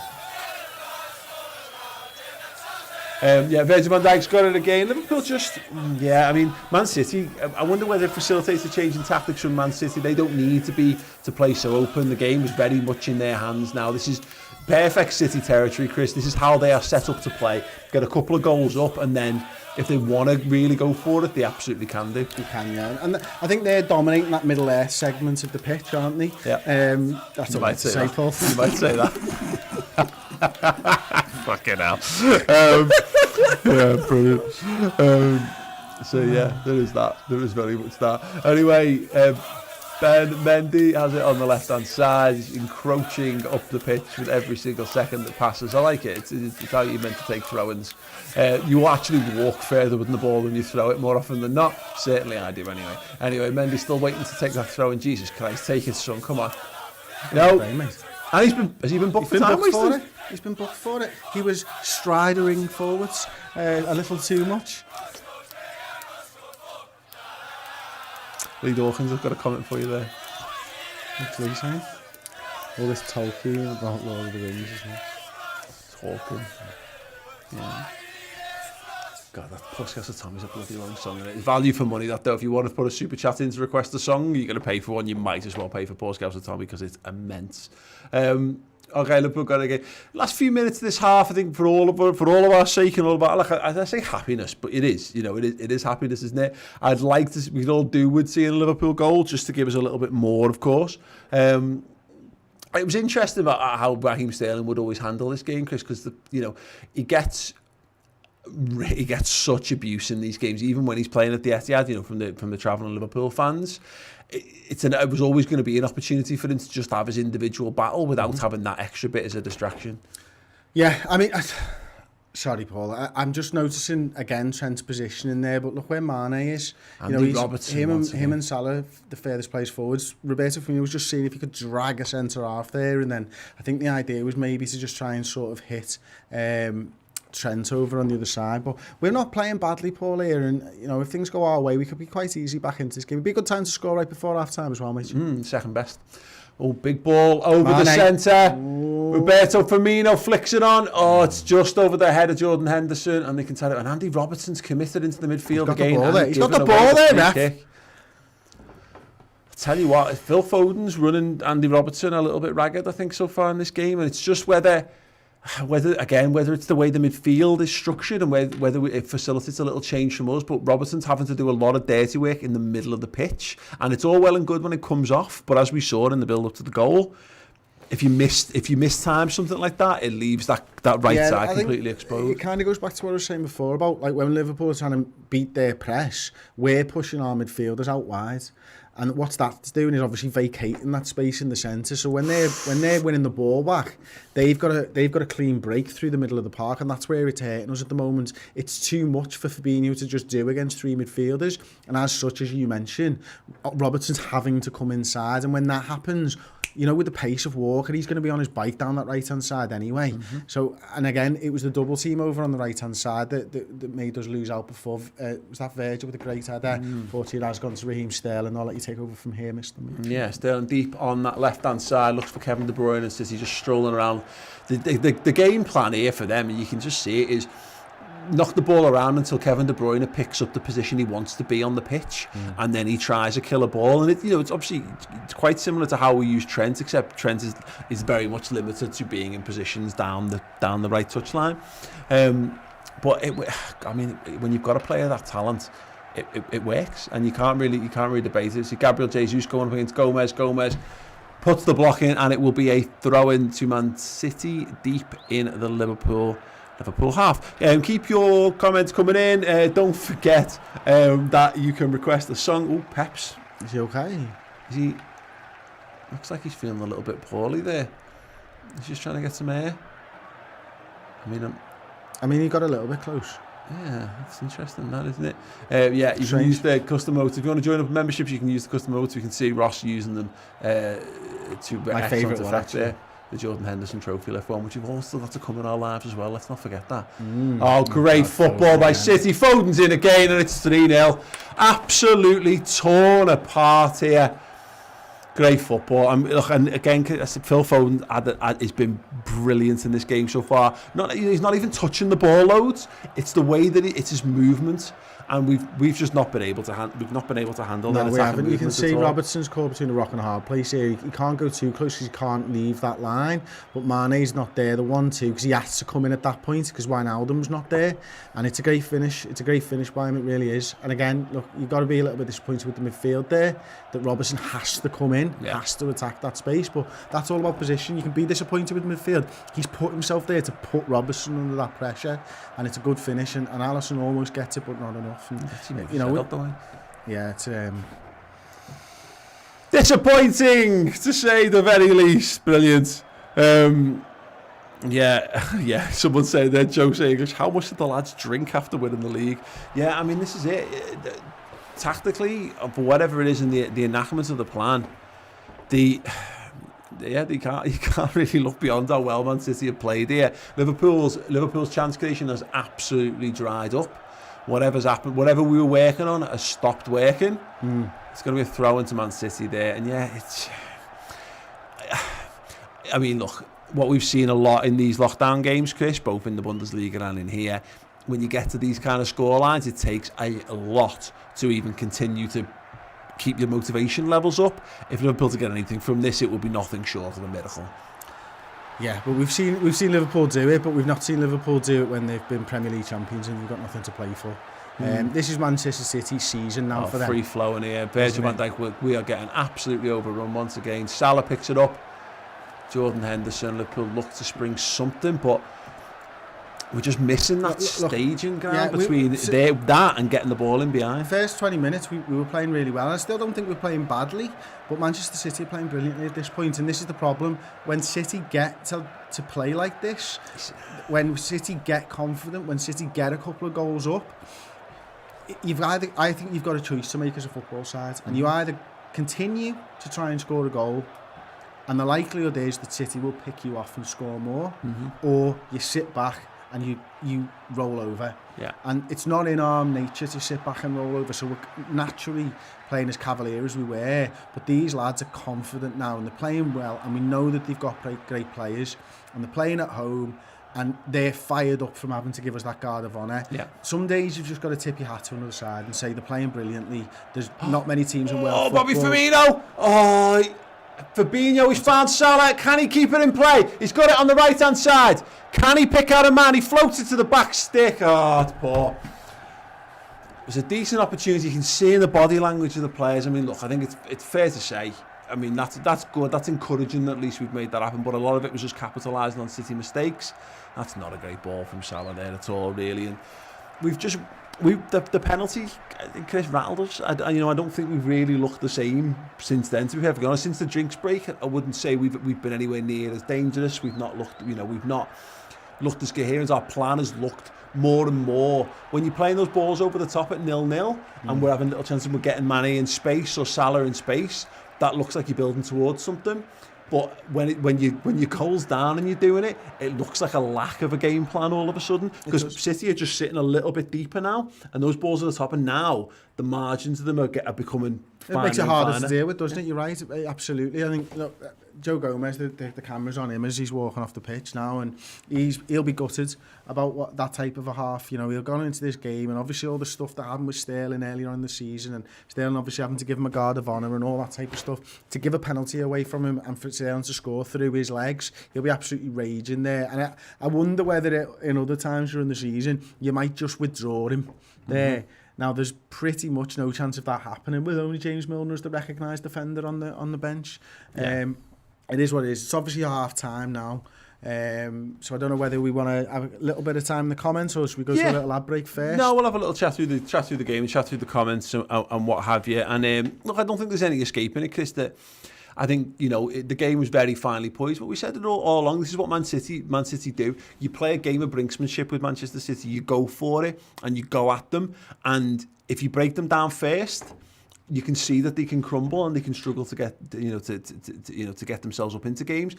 This is a massive test of Liverpool's character now, because we've seen this game before. This is the game that we mentioned it. We don't want to talk about that. You were there. Mane gets sent off and Liverpool get absolutely the floor wiped with them. City have the ability to accelerate away from you. One goal quickly becomes 3 goals. They're like Barcelona in that way, and we saw that actually at the Nou Camp last season. Top quality teams like that, with the way that we play, and it can go. You live on a knife edge, and unfortunately, it's not worked. And when you need those fine moments, you need Joe Gomez to just be a little bit smarter. You need Andy Robertson to be a little bit more. I don't know. I'm going to blame Robertson because of my understanding of it. All I can see is him flying out of position and not making the tackles. If he goes and gets a foot on it, he's done the right thing. But when you go and you don't get a foot on it, and its question is, should someone else in midfield be doing that to not allow, so Robertson doesn't have to do that? There's massive questions. It's clever over how we positioning play. by Foden, and I don't know who to blame. And I hate apportioning blame without really analysing stuff properly. I think it's really difficult, especially when you haven't got commentary. I think it does help with commentary over the top, telling you exactly what's going on. But for me, I think unless a player is completely getting skinned one-on-one or makes a mistake, it's more about the team for me. Yeah. So I would ask myself, where is Wijnaldum during this? Why is Robertson found himself in that situation? Not just once, but time and time again. Yeah. If it was just one off, yeah, I understand it. But it's time and time again, which says to me that it's more than just Robertson at this point. It is maybe Wijnaldum. Wijnaldum was a little bit inside. Really clever position by Foden. He's put himself in a dangerous position. We always laud Salah and Mane when they move a centre half, or Bobby moves a centre half, and they fill that space. So I think you've got to give credit to the players that you're playing against. Also ask questions. I think, look, it's not been our day so far. City have been on fire. Yeah. And there's not many teams that can live with Manchester City when they're playing like this. And that's the truth of the matter. But we said this pre-match, Paul, and I think we were right, this is a test for Jurgen Klopp now. Can you motivate this side? Yeah. Can you motivate this side, not just for today, for the second half, but for this rest of the season? Because he won't like what he'll be in there. And I wouldn't be surprised if Jurgen was in there screaming at them that this is fucking embarrassing from Liverpool. Whether he believes it or not, he might just be using this to put a rocket up their arse for the rest of the season. Got a couple of super chats in then. Damien Jarofsky is saying, I think Klopp will use this match to motivate the lads for the rest of the season. The next one, 45 minutes still to play, by the way. And this could easily be 6-0 or it could be 3-3, just as easily. That's the way these games can go. But I think that's a good point. And I'm hoping he uses that at half time, as you're saying there, Chris. But you're dead right. Liverpool don't need to win this game. There's not a 100% record on the line, and there's still points tallies to be smashed. But what we talked about this in the build up to the game, we don't know how Liverpool are going to react to being champions and how that does for your motivation for when it's been a long, grueling season. I've told you, look, I'm not a player, and I'm finished with the season.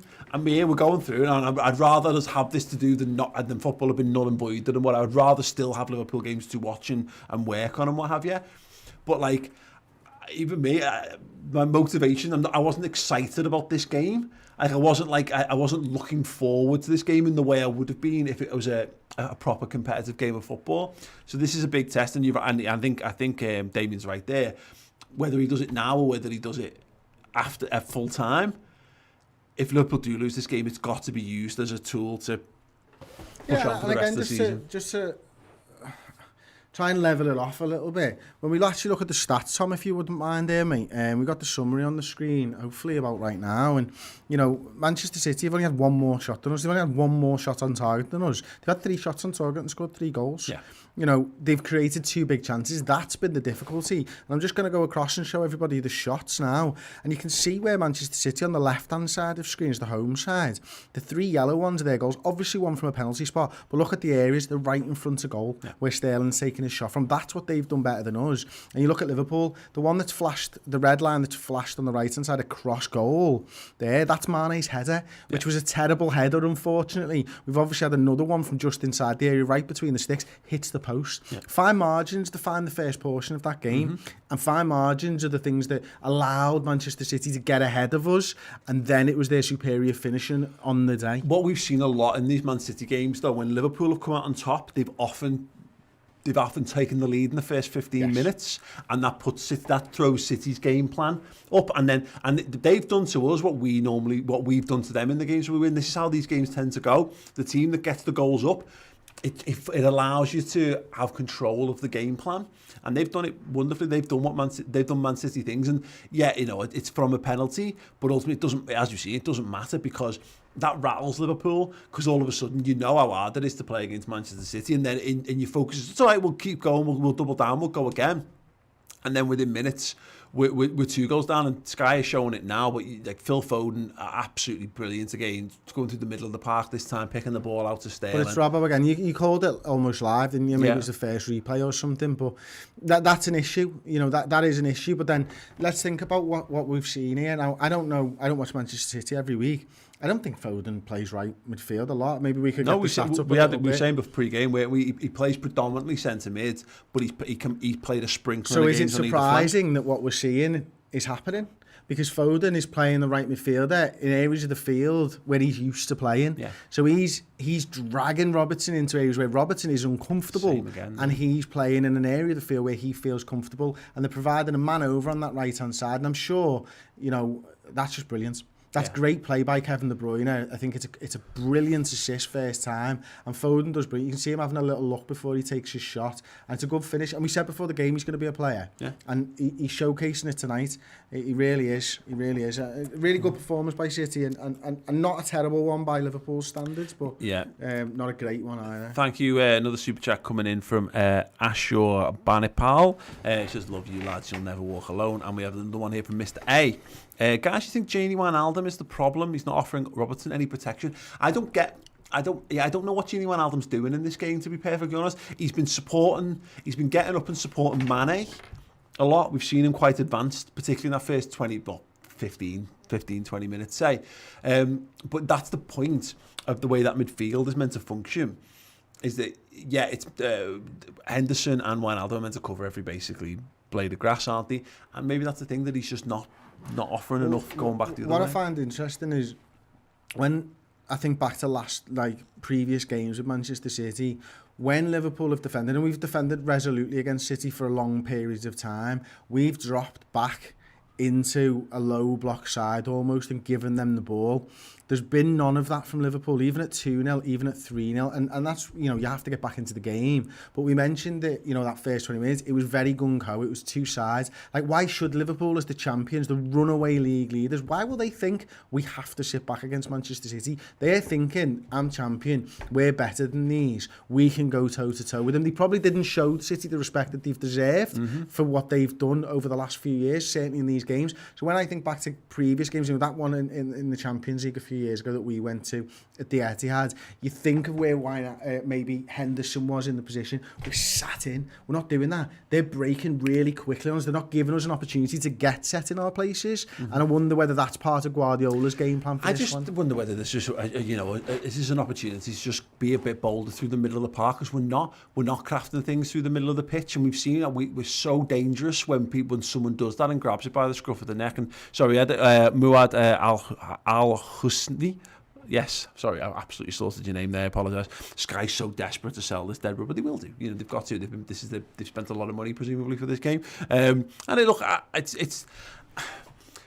I've actually relatively speaking, I've quite enjoyed it as a game of football, because it's two really good teams doing really good things. It's just annoying that the team I give a shit about is not performing at the same level as the team that I don't really like very much. But there's notes of encouragement. But Chris, we've seen good performances from Liverpool with this midfield certainly, and you can see what the idea of what they're trying to do. But I do wonder whether this is a game for Naby Keita, or whether it's a game for Oxlade-Chamberlain, and just give them something else to think about, because at the moment there's nothing to lose. I mean, and it's whether Jurgen Klopp, and this is going to be the really interesting sticking point on this, does he think, fuck it, let's just go for it, and run the risk of getting absolutely twatted? Like, this could be a cricket score if we continue to go gung-ho and we don't start to land some proper blows on them. City could just continue to do what they do and pick us apart going the other way. Or do you just go, right, come on, let's just Well, let's I'll be tell you compact what, for the next before 45 we minutes. Do it, why don't I go over to the starting 11 board and we'll look at maybe some of the options with the subs. Absolutely. Something like that. Is that all right with you, Tom? Okay, mate. Still with you, Mike, yeah. Yeah. Okay, yeah. Thanks. So while Chris takes a little journey over to the land of the Hobbits, I've never even seen the Lord of the Rings films. They're too long. Right, Chris is going to have a little look over the starting Liverpool. Don't forget you can leave your comments alongside. We'll read through as many as possible. If you want to request some songs for the second half, do it in the comments. If you want to join up to the Redmen memberships, you can and get access to the custom emotes. Tier 1 is $1.99 and you get to spam loads of emotes, boss emotes, including a Premier League trophy one, which Ross will do for me loads and loads and loads right now. Anyway, Chris is in position. Chris, have a little look. Okay, so I think You've got 1 minute. the first thing I'm looking at is I'm going to disregard Williams, Elliott and Curtis Jones at this point. I don't think we get anything out of this game if we bring those 3 players on. So the lads I'd be looking at are obviously the first teamers. Divock, probably not. James Milner, yes, maybe James Milner for a Gini Wijnaldum, something like that. Maybe a Naby Keita. Maybe you embarrass a player. Maybe you embarrass a player today and you go, do you know what, lads? You've not been good enough. You take 2 players off at half time. Maybe you then just think to yourself, let's get these lads in there, go out there and do that a little bit better. Because I think it's a tough one. I think Oxlade-Chamberlain could be someone if he's going to be if he's basically going to be going for it. Maybe it's Naby, maybe it's Ox, something like that. Maybe you put Milner in there just to help Andy Robertson though. I think that's something that you've kind of got to think about. Because if you can get Milner in there, you can help Andy Robertson out a little bit with Phil Foden in that left back position. But other than that, I mean, I'm not sure this is a game for Minamino. I'm not sure this is a game for Williams, Jones or Elliott or even Divock Origi. So I'm definitely looking at James Milner, I'm looking at Naby Keita and I'm looking at Alex Oxlade-Chamberlain because these lads will have played football against Manchester City in the past. So actually Naby may not have. But yeah, I think... Yeah, so what we'll do now then is going to kick off very, very shortly. So we'll go to an advert break in 3, 2, 1. Exclusive loyalty badges and custom emotes to be used in our live streams and around the platform as well. So whether you want to show support for the people on the news shows or you want to really let manager Chris Pajak know that he's doing a bad job or a really good job on the Football Manager YouTube series, then you can do. Tier 1 will get you those. On Tier 2 you'll also unlock the Final Word show that is normally only on the redmentv.com, and you're going to get discounts to Redmen TV merch as well. 10% on Tier 1 and 2 and 20% on Tier 3, which will also get you access to absolutely everything. Yes, it's as simple as that really. So if you want to join up and become a Redmen TV member on YouTube, then join our membership scheme. If you want to join up for more, go to the redmentv.com of course. But yes, if you want to support what we're doing, please do. Don't feel that you need to. The free content will always be there. But if you want that little bit more interaction and customization, then yes, become a Redmen TV member on YouTube and sign up today. Nice one. Hey everyone, welcome back. Second half is looming at the Etihad. Liverpool, if you're just joining us, are 3 goals down to Manchester City. Yeah, how fucking shit is this? It would be... The only consolation I have, and it's echoed by the super chat that we just had from Mickey B, and so these boys just ended 30 years of hate. As far as I'm asked, they could have turned up with deck chairs and cigars tonight.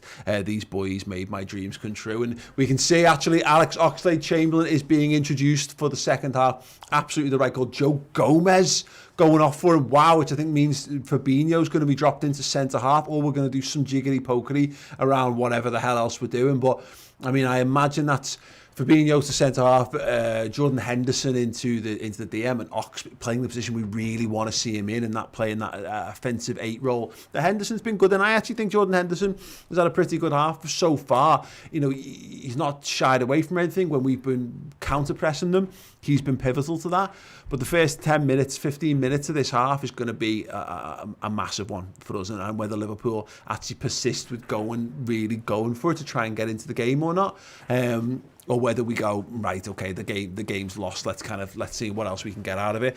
Chris Pajak's going to join me in a moment. Don't bring him back in yet because he needs to sit down and get himself settled. But Ox on for Joe Gomez.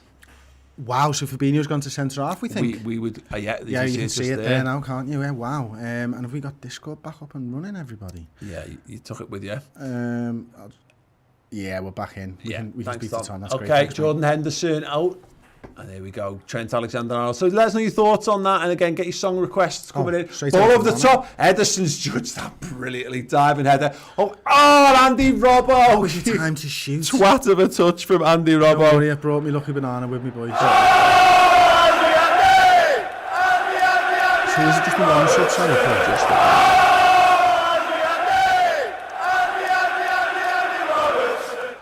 So Kyle Walker has the throw-in on the right-hand side. I don't know if he's going to get booked for time wasting as well. Klopp's not happy for whatever reason. I presume it's the time wasting thing. Oh, Trent's out of position. Fabinho sweeps up wonderfully well there, but he has given the possession back to Ben Mendy. And Kevin De Bruyne on the left-hand side played in. Henderson winning it back, but only doing so and conceding a throw-in just on the halfway line there. Look, big 45 minutes for Oxlade-Chamberlain here, Chris. He'll have been watching that and thinking, this is my game, this is a game for me, all the way through that first half. Yeah, I think when we think about the space that was in the middle of the park, you know, Ox is someone who can take advantage of that. That wasn't great by Fabinho there. Doesn't fill you with tons of confidence that he completely misjudged that throw-in. But again, you know, Fabinho, good tackler. Yeah, we did say at the start, do you take Joe Gomez off at half-time in this game? And it's an interesting one because he's on a yellow card as well. He's not had a great first half. You probably don't want to be in a position where Fabinho's playing centre-half. That's why I didn't think it would happen. Yeah. But we've gone for it. We've put Alex Oxlade-Chamberlain on and we're going to try and get a goal. Well, this is the point about this, is that you can save... If this was another game or another day, or if it was 2-0, maybe you leave Oxlade-Chamberlain to 60 minutes. But the point is, this game's going to be gone. This game will be gone in 15 minutes' time. You know, like... Be gone in 60 seconds. Good reference. It's Shelby. Yeah, absolutely. This game could be done. It could be absolutely done and dusted. So there's no point in waiting for the Oxlade-Chamberlain substitution. You might as well go for it. Go for 15 minutes. If they kill you off, they've killed you off. But there's no, you don't. There's no like, am I going to wait till the 60-minute mark to spring our attack? If we can't get a goal in the next quarter of an hour, the game's pretty much done anyway. I mean, we'd said this throughout lockdown really, because I think we all knew that, you know, if the footy comes back, Liverpool were going to be crowned champions of this league this season, and they are the Premier League champions now. We know that. They're also the world and European champions. And they are also the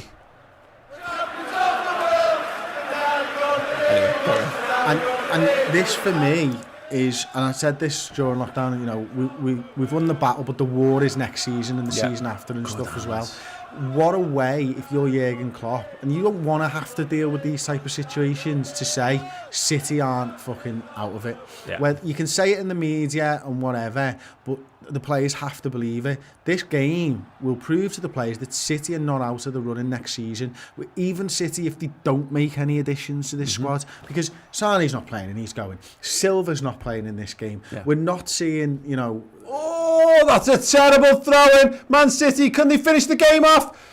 Jesus, oh my God. Jesus. Wow. Where does he put his thunderbolts? Roberto Firmino there, wonderful little step over and out to the left. In fact, actually, is Trent playing left back or is he just stuck there? They had a corner maybe. He's been there for a while. Yeah. You can see the little gesture. What was he playing at there? I tell you what, Thomas Gronemark is going to be a very unhappy chappy. Yeah. Damien Jarosky saying, where is the 1 year plan? Missing a lot. We did it on Tuesday, mate. Yeah, we did. It's on the YouTube channel. It's literally there. Looked at each other like, yeah, we did do it on Tuesday, right? We did, yeah. We didn't go live for all of it. Yeah. So we did, but we did do the full show. Yeah, the full series is still there on YouTube, and yeah, Tuesday's episode is up there if you want to go and check it out. You might want to check it out instead of watching this game, to be perfectly honest. Dog film saying the guy on the left, which is me, looks like the Milky Bar kid. I've had that my entire life. Shoot Hendo. Oh. Shoot Genie. Genie, oh, heavy touch or under touch, whichever one. Either way, it was shit. City going to look to hit us on the counter-attack again. Tearing through the middle here. We've seen this goal before. Oh, good defender. Does enough in the end. Yeah. But, you know, you're right, we've seen that goal before, and I was wondering whether a centre-back was going to step out at some point and stop running back. And it looks to me like the line of the 18-yard box is where they go, okay, we've got to stop. Yeah. And he does. And he does brilliantly, and Fabinho, absolutely brilliantly. So this is Sterling. We were talking about Sterling the other week, where me and him playing in, like, when he played in the 10 for Liverpool, and that was that so familiar, that run from Sterling, and we know he's got the ability to stick them away. Right corner to Manchester City then. On the right hand side, De Bruyne with the little floated out swinger. Salah's going to have to get on the end of this and hook it clear down the line. It was like a sandwich, that, wasn't it, almost? So again, he's onside there. Oh, it's a wonderful ball. And De Bruyne, probably not the best first touch, but they're queuing up here. Virgil van Dijk off the line. This is in danger of being an absolute great score if Liverpool don't get their act together. Absolutely. Oh dear. Yeah, someone here saying get Genie off. Andrew Yeo there. Liverpool just need to settle into this, really, don't they? I mean, in terms of the back four, the established back four, our best back five, was absolutely torn to pieces in that first half. I think that's going mad. Headed away by Genie Wijnaldum. It's relentless, the pressure from Man City here. They're going to pick it up again. Kevin De Bruyne is just floating around the pitch. Oh, is he offside? Good. That is good. Right, it's out the Van Dijk song, eh?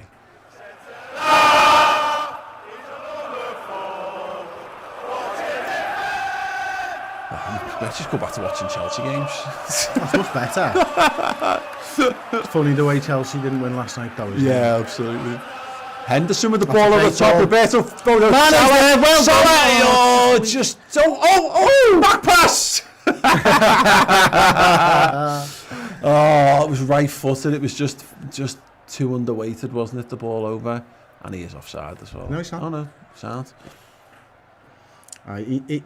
Salah didn't even have to look. He knew where Mane was. They just didn't put enough on it. A little bit more zip, if you will. Bombadil would have done it. Anyway, Kyle Walker back to Garcia across to Laporte, and City just taking this thing out of this for the moment, knocking it around. Here's generic DM number 14. It's Rodri. Ben Mendy into the feet of Sterling. You can see Sterling just looks like he's occupying more of a number 10 position in this half. Well, he's having a lot of joy when he's running at the defenders. So he's coming back in a natural position for him with the ball at his feet, and he's running at them. And we're running scared at the moment. Well, I think what's interesting about this, because they've not rested on the laurels here. You know, they could have just gone, right, carry on. They never do. Yeah, and the meaning of the word. But we'll have made tactical changes, as we have, because obviously put Fabinho to centre half and Ox on, based on what we understood they were doing, and they've just changed the system. Kevin De Bruyne, who was on the left loads in that half, is now spending loads more time on the right, as I say, runs towards the left-hand side of the pitch. I don't think they've changed the system at the moment. Like, it looks to me like Jesus is still there, Sterling's still on the left-hand side. But what always gets you is they're so fluid. Like, we're a fluid side, but they are as well, because as you correctly called in the first half, De Bruyne goes where he fucking wants, and the ball follows. You know, De Bruyne was on the right hand side before because that all came from a corner, and he stayed there. You know, but they know to find Kevin De Bruyne. That's what they're looking for. Oh, well read, Jordan Henderson. Sadio Mane! Oh, that is Sadio! That is a twat of a touch. Oh, that's unlucky. Jordan Henderson does brilliantly to cut it out. Great ball through. It's not a twat of a touch. It's a lack of a touch. A lack of a touch. Complete lack of touch. Why are you not shooting there? Just shoot, mate. Oh, mate. He's just he's got his legs on the wrong legs today, hasn't he? Yeah, I think so. He's plugged them in the wrong way around. Oh, City's picking up space in between the lines again. Driving through the centre of the pitch. Foden. He's had a go. Ooh. Christ almighty. He's looking good, isn't he? They are absolutely pulling our pants down in the middle of the pitch here. Well, it goes back to what we were saying a few minutes ago, though, doesn't it? Klopp's going to use this to motivate these lads. And he won't need to, because this will motivate them enough. This is quite frankly a little bit embarrassing for Liverpool. Yeah, definitely. Henderson does well there with a ping of a ball there from Alisson Becker. Ox is a little bit too deep, really. It's not really where we want to see him.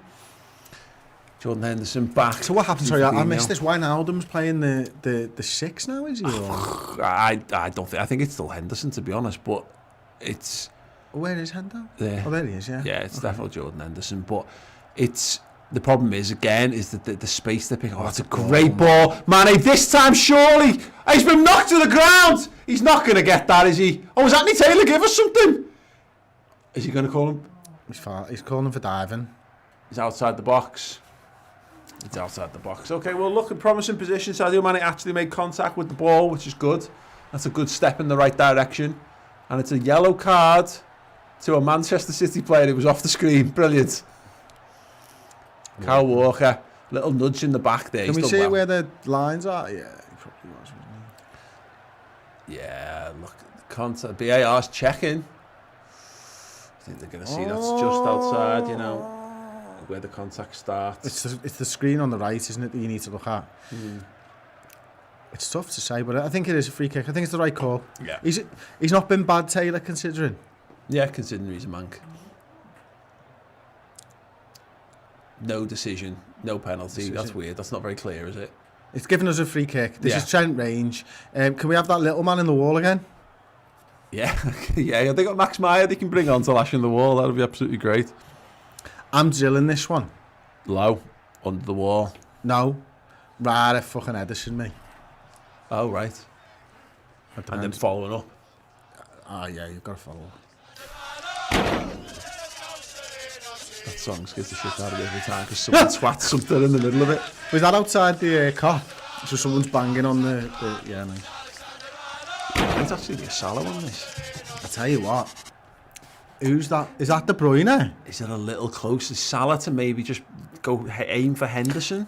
I don't know. Trent scored last week, huh? Who? Trent Alexander-Arnold's gone the other way. Oh, it's hit! Has it hit Henderson? He did what I said. Oh, He did what I said I'd do. yeah. I'd drill it right at Edison. It was a decent idea, but yeah. I think. Thanks, mate. Jäger's not happy with that at all. That's it. We're relegated to Bradley Dixon. Oh, God.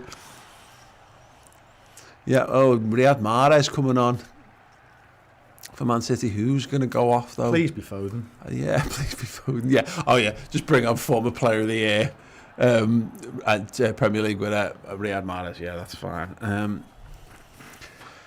Well, Liverpool. I hope Gabriel. Wow, okay. Sterling up top, maybe? Sterling up top. That is interesting. Anyway. So hang on, Mahrez always plays on the right. Imagine if Sterling centre forward first one. Or De Bruyne. They're not bad considering the team. They're not even the biggest side in their city. It just comes off really salty. It was meant to. Yeah, that's fine.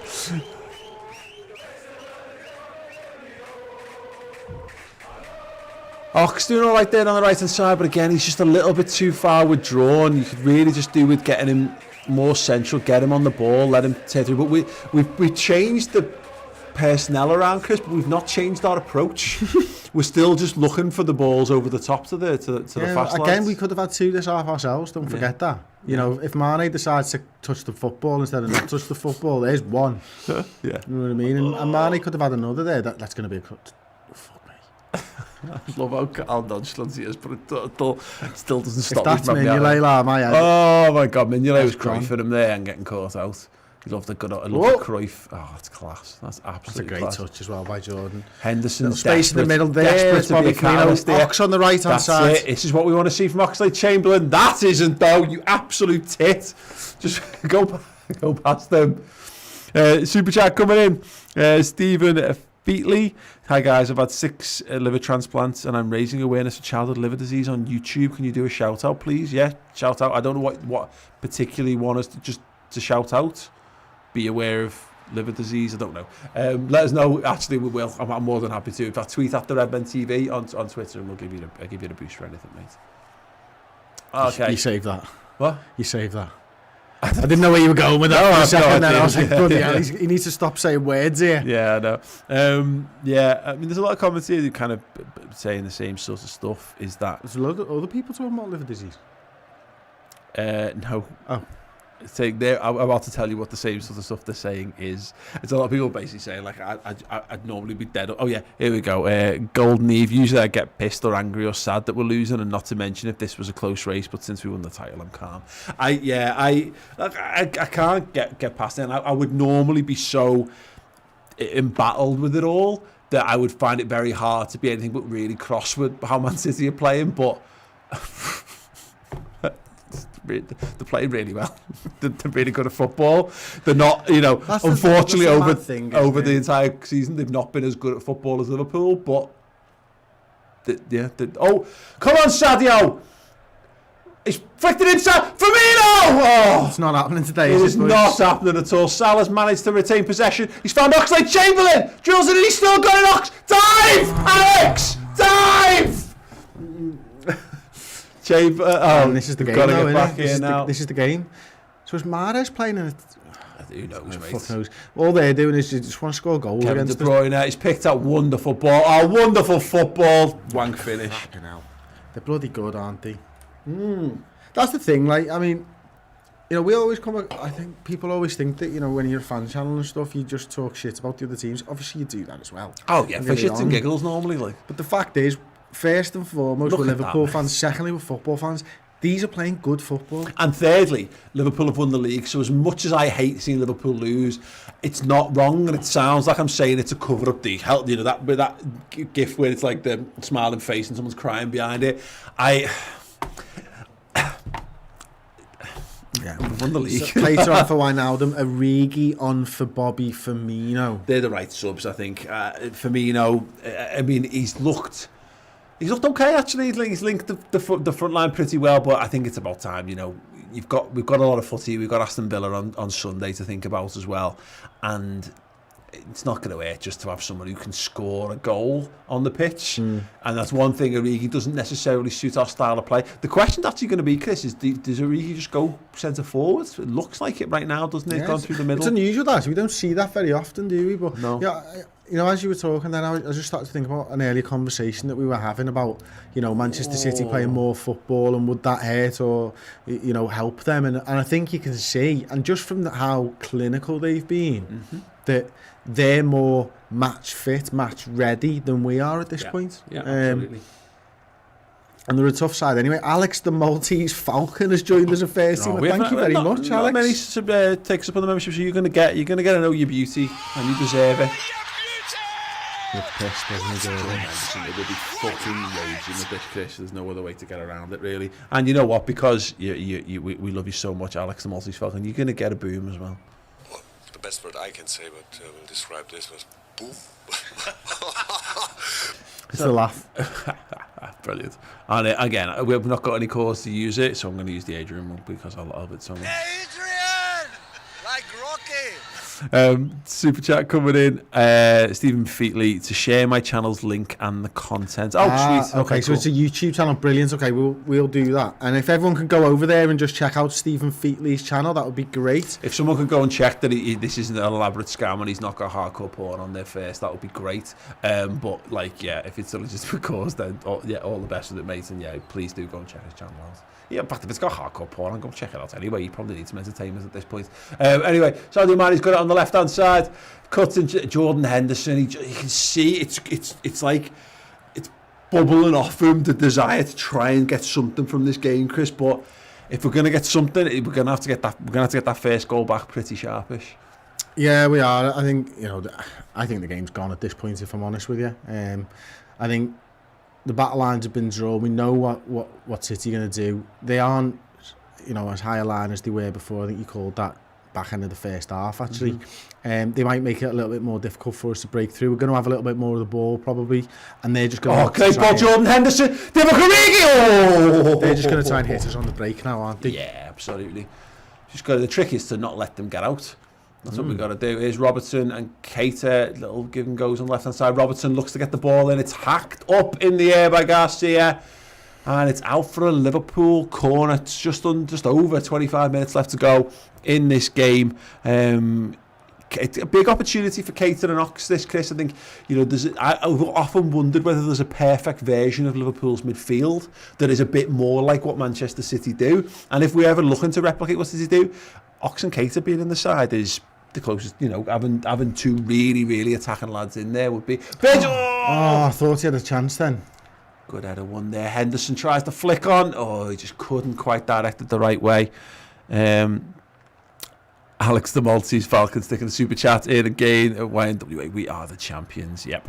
And Stephen Featley again just saying, I'm a volunteer at Children's Liver Disease Foundation helping with awareness. No scam. Thanks, guys. Brilliant. Okay. But oh no, the ball's in. Raheem Sterling. He's Tim Robertson inside out. Oh, and it's an own goal. Ox, was it? Oh, and it's for Alex Oxlade-Chamberlain. Sterling's done really well there. They've turned us inside. It's the ball by De Bruyne. It's the ball by De Bruyne. Yeah, we had the ball for a few minutes and they're going to hit us on the break. And that ball by De Bruyne is brilliant. Sterling peels off his man. And it's Mahrez that wins the ball back, isn't it? Look at De Bruyne's run there. Oh, God. He's so good. That ball. Great ball. Andy Robertson tries. He's got to commit there. Sterling's such a low centre of gravity, and Oxlade-Chamberlain. I mean, fair play to Ox for getting back. It's not what I want on the pitch doing over for. there, by the way? Yeah, probably still. Yeah, God knows me. The cut from the corner, it will have been. I don't even remember. He's unlucky. It's just that Robbo was over there as well. The one that Garcia booted out when we were attacking. It's so you never normally. It's gone wide as well. That's even more annoying. Anyway, welcome aboard, everyone. We've had some good fun with these, haven't we? We'll still be here regardless. Welcome to the last ever Redmen TV live watch along. Absolutely fucking not. Villa on Sunday, we're going to dick them everywhere. It'd be nice to see Liverpool get something from this, just to give us a little bit more. But I'm struggling to be truly arsed. Stephen putting in more time from Aguna. Well done on the title. Well deserved. Thank you very much. It's a nice reminder that we are champions of England. In fact, actually, if we can, I'm just going to go to the Premier League table to see how this result might affect things, Chris. And we can see, obviously, it's not a live table, but it will be matches played. Liverpool and City, 32 points each. 32 games played, and the points will be Liverpool 86, and that lead has been cut down. City will be on 66 points. That lead has been cut. I think the problem we've got here, Paul, is that their goal difference has got better, hasn't it? Yeah. They're winning the goal difference fucked our table defensive now. record here, which is what I'm really annoyed about. We only conceded 21 goals before going into this game. Look though, Sky have got the stats on the screen there. 10 attempts for Manchester City, 8 for Liverpool. Again, it's come down to the clinical nature the clinical side that we've come up against in City today, and they've had something to fight for here. They fought for pride, and they've been brilliant. And it pains me to say it, but everything we've done, they've countered really, really well. And we said it like the thing. What the Guard of Honour thing. It was good fun. It was the most anticlimactic thing for a tool that effectively was just put there to make Man City really riled up and more likely to come and give us a game. Mendy, great ball in. Christ. Couldn't deflect the header on target there from Foden. I think he's been outstanding. I get it. I've never really seen enough of him to understand what he's meant to be about, but you can see he's what a complete footballer. I wouldn't say he's necessarily got like all of what Kevin De Bruyne is bringing or all of what David Silva was bringing, but oh my God, we're on a knife edge here again. Cleared away. Here's Divock Origi, our Lord and Saviour. Can he get us a consolation goal?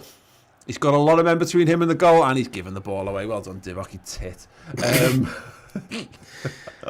I really hope that these are hungover still. Yeah, absolutely. I mean, they can be forgiven if they're absolutely twatted still, but yeah, all the same. Right, let's have a song. Someone get some song suggestions in. We'll fly through some of them.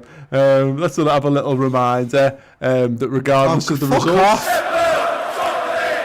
Oh, in again. Andy Robertson gets back just about does enough. Jesus Christ. I think we were lucky that Sterling was trying to wank that in then. Yeah, definitely. Keita, good ball off the left-hand side there. Andy Robertson gets should have been fired, that.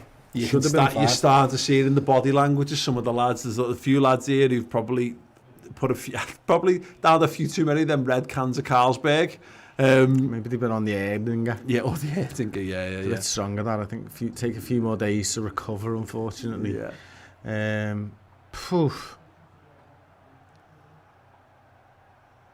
Yeah, I mean, it's interesting, isn't it? These games are such normally such a, what's the word, like a pressure cooker with the fans being on top, and yeah, I don't know. It's just shit, isn't it? It's just fucking shit. I don't have any more words than that. We're losing 4-0 to Manchester City, which again is a blow softened only by the fact that Liverpool are still boss. But there you go. I can start to see a few Man City badges in the chat and stuff. I think they've been really sound. To credit to the Man City fans who are watching. Like, it's just funny, isn't it? Like, I mean, if it was the other way around, I'd be absolutely jumping in on a Man City stream if Liverpool were winning 4-0 and I wasn't, at the game or whatever. There's the thing, Chris, and it's been the rivalry got tainted a little bit because I think some of the reactions I've seen from not all Man City fans that would never deem to tar them all with one brush or what have you, as much as it's funny to do that sometimes. There's so many players in that Man City side that I like, and I said this, I remember saying this in 13-14, that I thought we were being set up for a big rivalry, and then Liverpool fell off a cliff under Brendan Rodgers, and it's taken us years to get back up to that. But like, in terms of the two best football teams, in terms of the best players, the best style of football that they play, think about the rivalries Liverpool have had. They've got the historic rivalry with Everton, they've got it with Manchester United. We haven't had a footballing rivalry with them, a true footballing rivalry with them since the 80s, certainly Everton.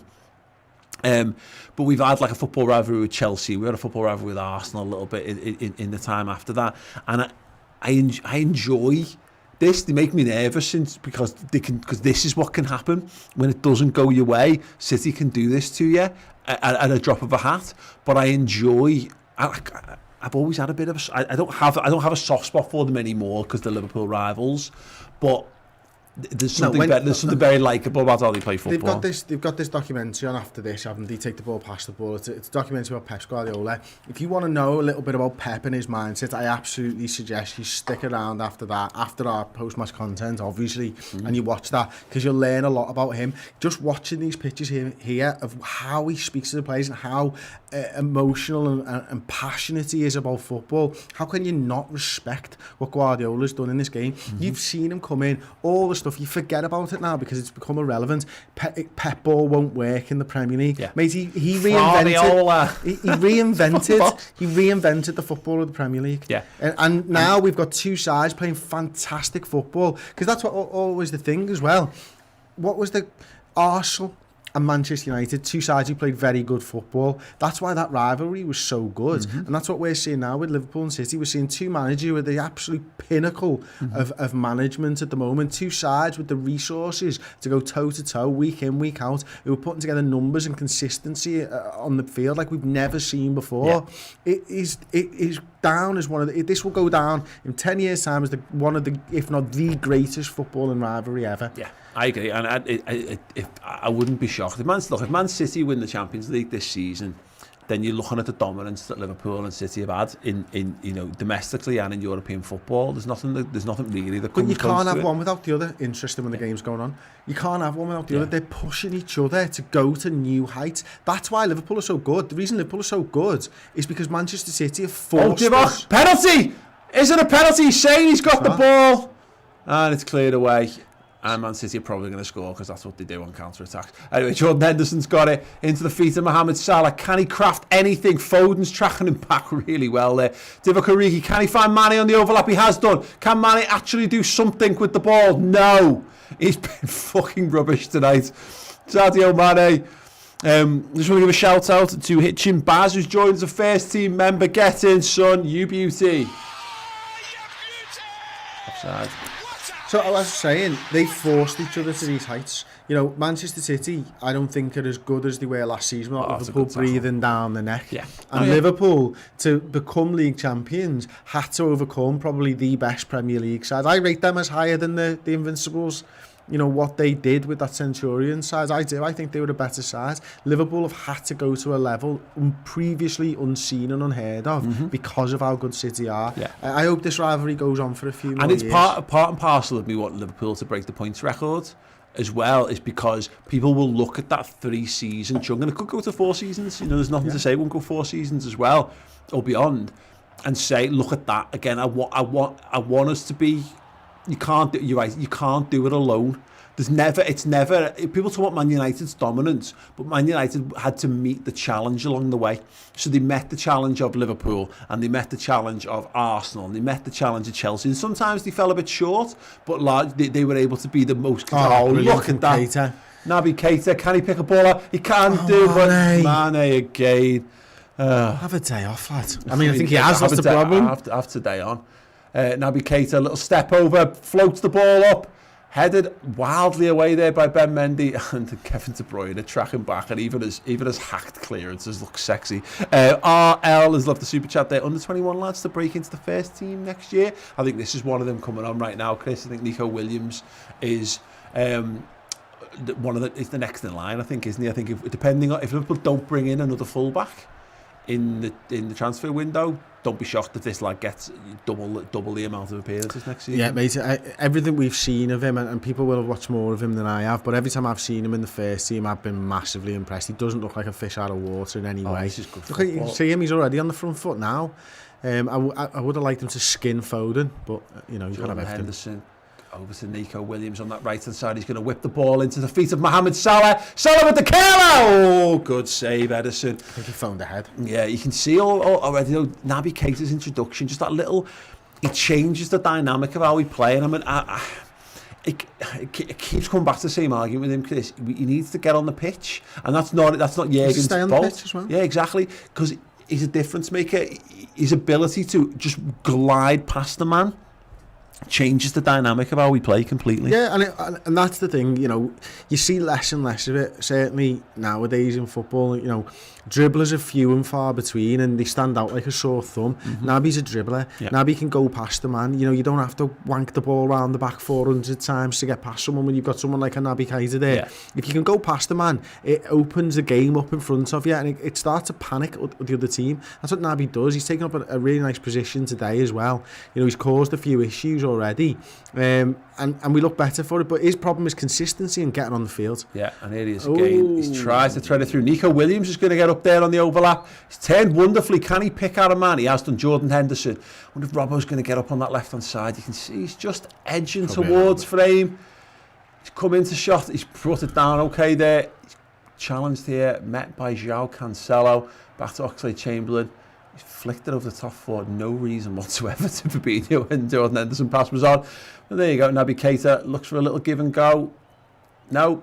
Yes, now, there you go. Keita again, he's got space to run into him. You know he will do. He's going to look to thread the pass again. Here's Salah. Salah's into the box. Oh, Williams. That touch just got away from him. Williams, come on, get back, lad. Jordan Henderson up against Kevin De Bruyne, and De Bruyne absolutely put him on the deck. Okay, free kick to Manchester City. Yeah, fair play. Right, let's have a little song. You know, let's have Jordan Henderson just to cheer him up, because Kevin De Bruyne nearly pounced him there.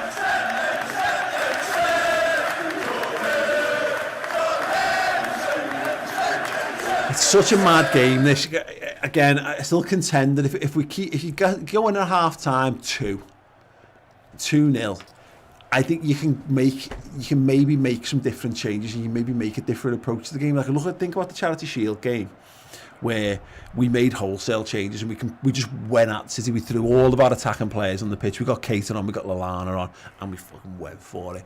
And I just wonder whether, you know, again at 3-0, whether there was ever been a consideration here to, there's lads who can only play so many minutes if we want to play them against Aston Villa, etc., etc. It's just, yeah, we've not we've only started to change our style of play in the last with the introduction of Keita. Really. Yeah. The difficult thing, you know, it's funny that we brought it up at the start, is it was the subs for us. It was not having a centre back. Yeah, and we thought, obviously, going into the game full of confidence and stuff after wrapping the league up, the only reason you change your centre half is because of an injury. Yeah. Now, I'm not saying I don't think that's happened to Joe. I think it was poor performance. You know, maybe afraid of losing his head after being on a yellow card and having a bit of a shocker. Well, a yellow card takes him out of this game, but also takes him out of Villa. Exactly. Also, but you know, that losing Fabinho hasn't helped us from the centre of the park. No. Losing that little bit of steel, what little steel we were getting actually, in point of fact. So it kind of hamstrung us a little bit there. And, you know, it wasn't until Klopp's brought Keita on, as you say, that, you know, we've started to get a little bit of anything out of this game. But again, I can't. I'm not so pissed off at this. Like, you know, City can do this to any team in the world. I've seen City do this. Yeah. The fact is, look, you'd be more pissed off if, like, we'd had a couple of weeks back after winning the league, actually, because right now I can still, in my mind, box this off and go, the lads don't go a bit sad. Don't worry about it. They've had a heavy week. Everyone's enjoyed themselves. Because, fucking hell, we've all had a heavy week. I'm not in tip-top condition tonight. Not that I ever am, by the way. I think every week. Every week, it's about whether we win the league or not. The left back, anyway, we've still got to do the post-match analysis, of course. So yeah, we're about 10 minutes left in this game. We'll see if Liverpool can get anything. 10 minutes too long, mate, to be honest. It'd be nice for the gift of the wonderful gift that recency bias gives us if we could just get something late on in this game. We won the last 10 minutes. That's what I want to say. And it's more than likely just going to be 5 here. They're overloading us. Great turn by Riyad Mahrez. And he drags his shot wide of the left-hand post. Right, let me know some songs, and we'll play some songs. Let's see if we can get everyone cheered up. I think I'm going to have good fun. I'm going to be going through some of the comments and reactions after the match is finished, and I can already see that it's going to be the vast majority of people going, who gives a shit? And also then you've got the occasional people who've taken the moral high ground and gone, no, this is an absolute disgrace. So look forward to that, Joe. I've just basically told you what's going to happen, but it should be good fun. I'll have fun with it anyway. Jordan Henderson, deep, looking to orchestrate things again. Oxlade-Chamberlain, little give and go there with Nico Williams. Cruyff turns back inside and to Jordan Henderson. I think, I mean, we in all the build up to this, Chris, was about what this game could mean, and I could analyse this game anyway, and it's easier for me to analyse it in a positive light for Liverpool now that I know that it's gone. But it will be a disappointment. You know, there's no way the Liverpool players, we can try and laugh it off, but the Liverpool players will be fucking raging with this. Yeah, this is supposed to be, you know, the whole world's watching. It's Liverpool, Manchester City. The guard of honour's been given, and there's been no respect shown for Manchester City on the field. They showed a little bit of respect before the game, fair play to them. They did the guard of honour, fair play to them, and then they've gone about their business like a fucking assassin tonight with Liverpool, and they have put a marker down for me for next season, and that can either help or hinder us. I think it will help us now. I think you've got something there where you can fire the lads up, but the fact is, without signings, this City side is still dangerous. They've still got a deep squad, probably a deeper squad than ours still. You know, and that you need that reality check, I think. Didn't want it straight after Liverpool. I don't want it tonight. Don't get me wrong, I wouldn't have minded it in the fucking Charity Shield, to be honest, in a game that really didn't matter. But, you know, that's 2 defeats on the season, 2 draws, 28 wins now for Liverpool. We'll come back. Like, you know, I see some of the comments and loads of trophies going in there. We've got the Premier League trophy, if you remember, so get that flying in there for any of the souls. That'll piss them off. In fact, I'm just going to throw a load in there right now. There we go. Anyways, back to Ederson, who's going to ping that ball left-footed right down the field, right over the top, and give Virgil van Dijk a little thought. Oh God, that's a twat of a ball to deal with, and Alisson Becker shanked that out of play, and it's a throw-in deep on that left-hand side for Manchester City.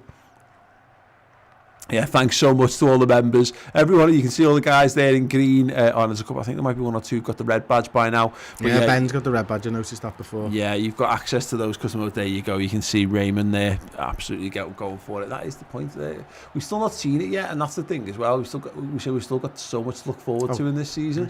Well played, Jordan Henderson. I think Jordan Henderson's actually had a good game today, Chris. I think, you know, there's been a few sloppy moments and a few sloppy performances.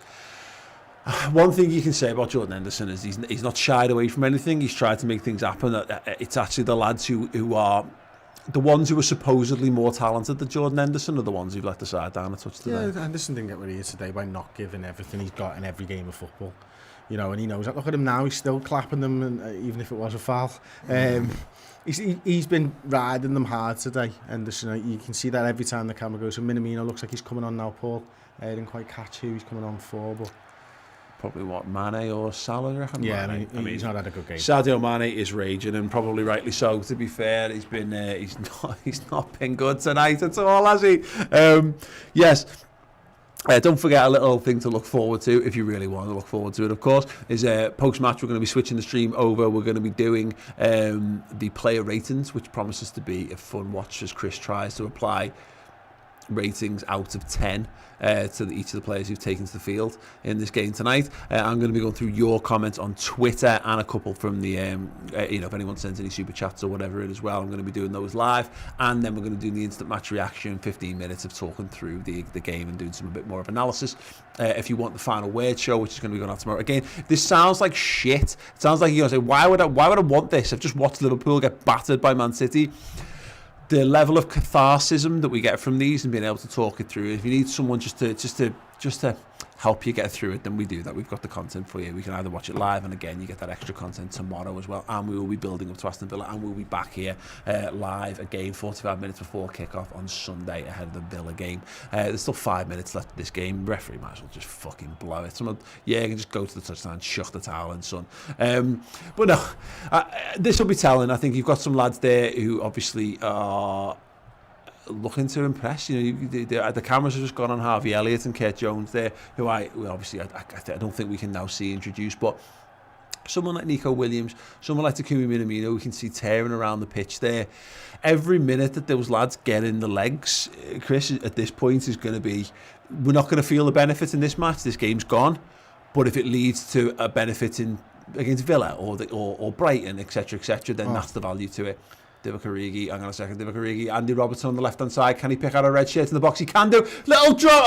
That 3 of them there. Liverpool's evening in a nutshell there. Good ball into the box. And could anyone do anything of any talent inside the 18-yard box? No. Could they bollocks? They all got in each other's way. Just looking around. I've actually got the stats up for Sadio Mane, because I was just quite interested, actually. I don't know if that's all right to go to, Tom.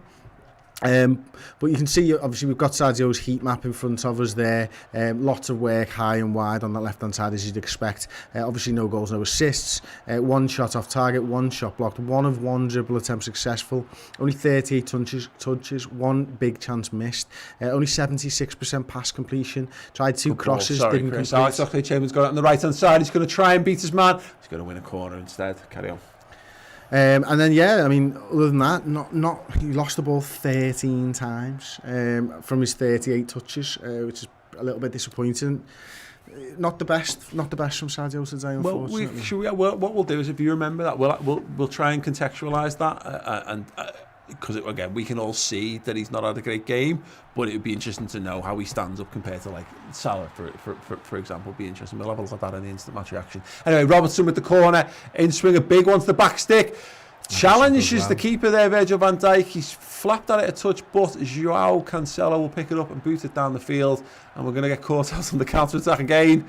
And City are swarming forward. Kevin De Bruyne, he's got the overlap. Jordan Henderson says no, and then goes, shall not pass, and then goes, he's done bloody well there, Paul. Yeah, he has done rather well, hasn't he? Naby Keita looks to buy something, and in fact has just given them the money instead. Go on, Minamino. Minamino getting stuck He's in. Got that, it looks like a foul. Firmino, the way he jumps around the player to try and win the ball back. Lallana's got it as well. Yeah. Roberto Firmino. I do like Minamino. He does look he looks like a hybrid of Lallana and Firmino, and what that doesn't say to you is that he's going to score a lot of goals for us. But in terms of the function that he performs, you're right, that the way that he presses, it does look like he's a natural at doing that kind of stuff. We're not going to see the best of him until next season, really, are we? So I think at this point, you're right, it's about looking for glimpses, looking to see to start to gauge what we might see from him next year. Tough game to come into, but he'll be better for it. He knows the standards of Manchester City now, and as will Williams as well. I didn't really think, I said at half time, I didn't think it was a game for him, bringing him into this, but am I right in saying we haven't conceded since he come on? There you go. Something is actually I can't remember. There's no wrong on that. Who knows? I can probably check the stats on that pod. Let's see what's happening. Fabinho goes back to Virgil van Dijk on that left-hand side of the fence. Ball into feet to Takumi Minamino, dropping very deep, looking to get involved in that. It's interesting to see how he plays that role. Big ball. Salah with the flick on header. Divock Origi with the control. Salah tries to get his shot away. Well blocked. Back-headed flick there from Keita. Back-headed flick? Yep. Nice. It was like I was there. Nico Williams tries for the nutmeg, doesn't pull it off.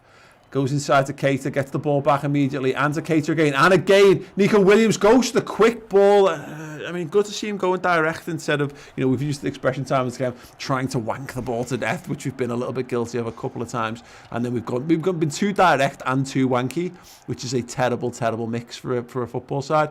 Keita, wonderful little flick through to Oxlade-Chamberlain. Nico Williams with a good deep ball. No one attacking it at the back stick. Look, Andy Robertson is currently sweating out Carlsberg in the left back position. Henderson wins it back to Takumi Minamino. Oh, Henderson's going to give away a foul there. He's not giving anything up, mate. I find it interesting. Well, first of all, we have kept a clean sheet since Williams come on. But secondly, the most interesting thing that's happened all evening is he wears the number 76 and he came on in the 76th minute. There you go. Fact.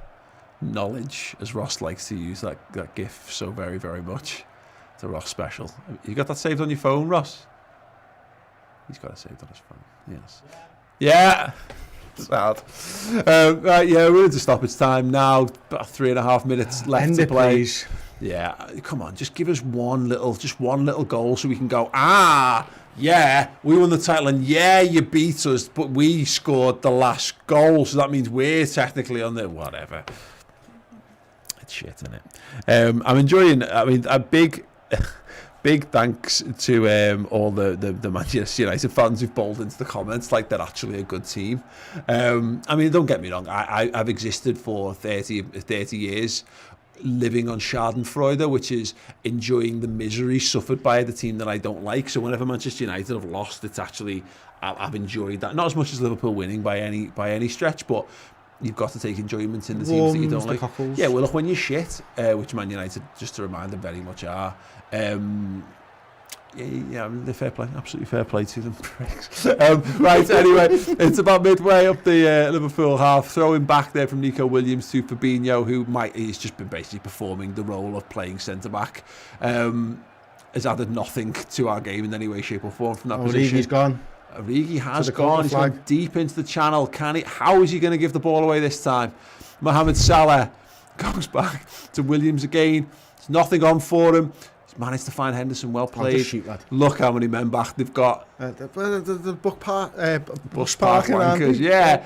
Oh, Oxlade-Chamberlain's going to win a corner. Running scared now. Oh, Otamendi. Come on. If he had just started, then we might have won this game. I know. Yeah. What are you thinking, Pep? You arsehole.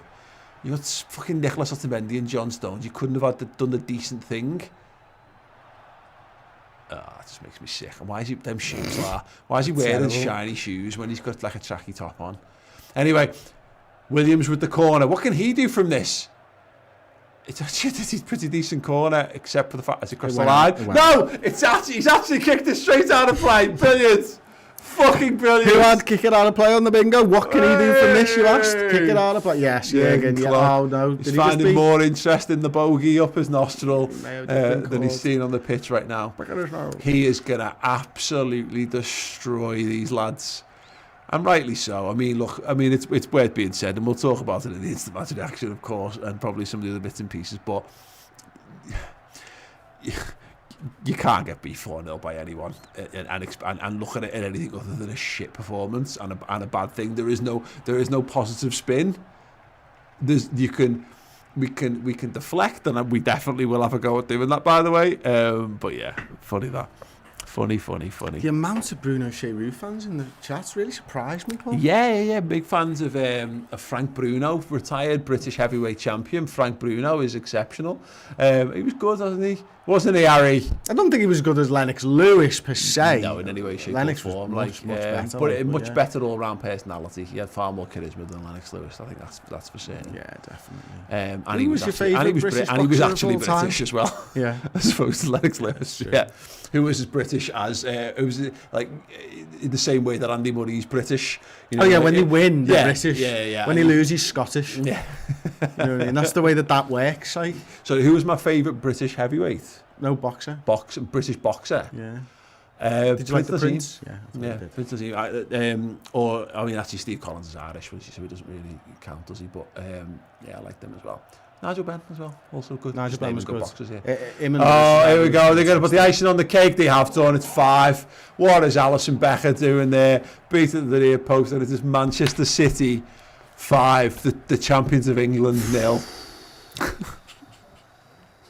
What a load of shit. We have been fucking shite tonight.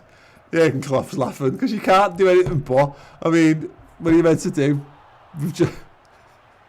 We're 20 points clear of these, and they've absolutely fucking wiped the floor with us. Any idea why Fabinho just jumped on the floor? The only good thing about this is that Alisson hasn't done his knee ligaments in there. He fouled Foden. Oh, near post, mate. You can't be getting beaten there, no matter whether you're Premier League champion or not. Yeah, Jazzy Sam there with the Icelandic donation. Yes, that'll do. Yeah. Chalk that one off. Yeah. Greetings from Iceland. This feels more like a pre-season game. Still champions of England. You're dead right, mate. Celebrated not going 5-0 behind. Oh, it's 4-0. Hey, it's only right. 4. It's only 4-0. We shall not.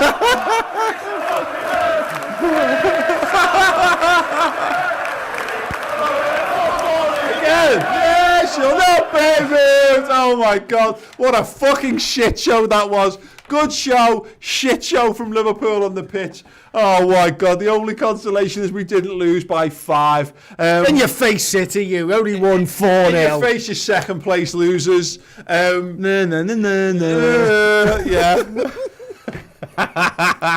Right, we'll be back. The links are in the description. We'll put them in the comments as well, so you can jump over. Chris is going to be doing his player ratings live. Yay! Jump over to that Can't one wait. in a moment. If you want more from us, do join up. Get your memberships online for the Final Word show tomorrow. If you need a little bit of help, we'll be back doing this show again on Sunday, 45 minutes before kick-off, where Liverpool, Aston Villa will be shitting themselves right now. You know, in normal words, you'd be going, this team just got beat 4-0, we've got a chance. No, Aston Villa getting the pants pulled down. So stay tuned for that on Sunday. But before then, yes, player rating still to come. I'm going to be going through some of your comments and reading through the best and worst of them as well. And then we've got 15 minutes instant match reaction, all to come on the channel. If you can't find the streams, they will be there on youtube.com/the Redmen TV, but the links are there for you to all go and check out. Thank you for your super chats. Thank you for joining us. Thank you for your memberships. You guys are all absolutely wonderful. One more time before we go. We haven't got an accurate song anymore. We've already won the league. Yeah.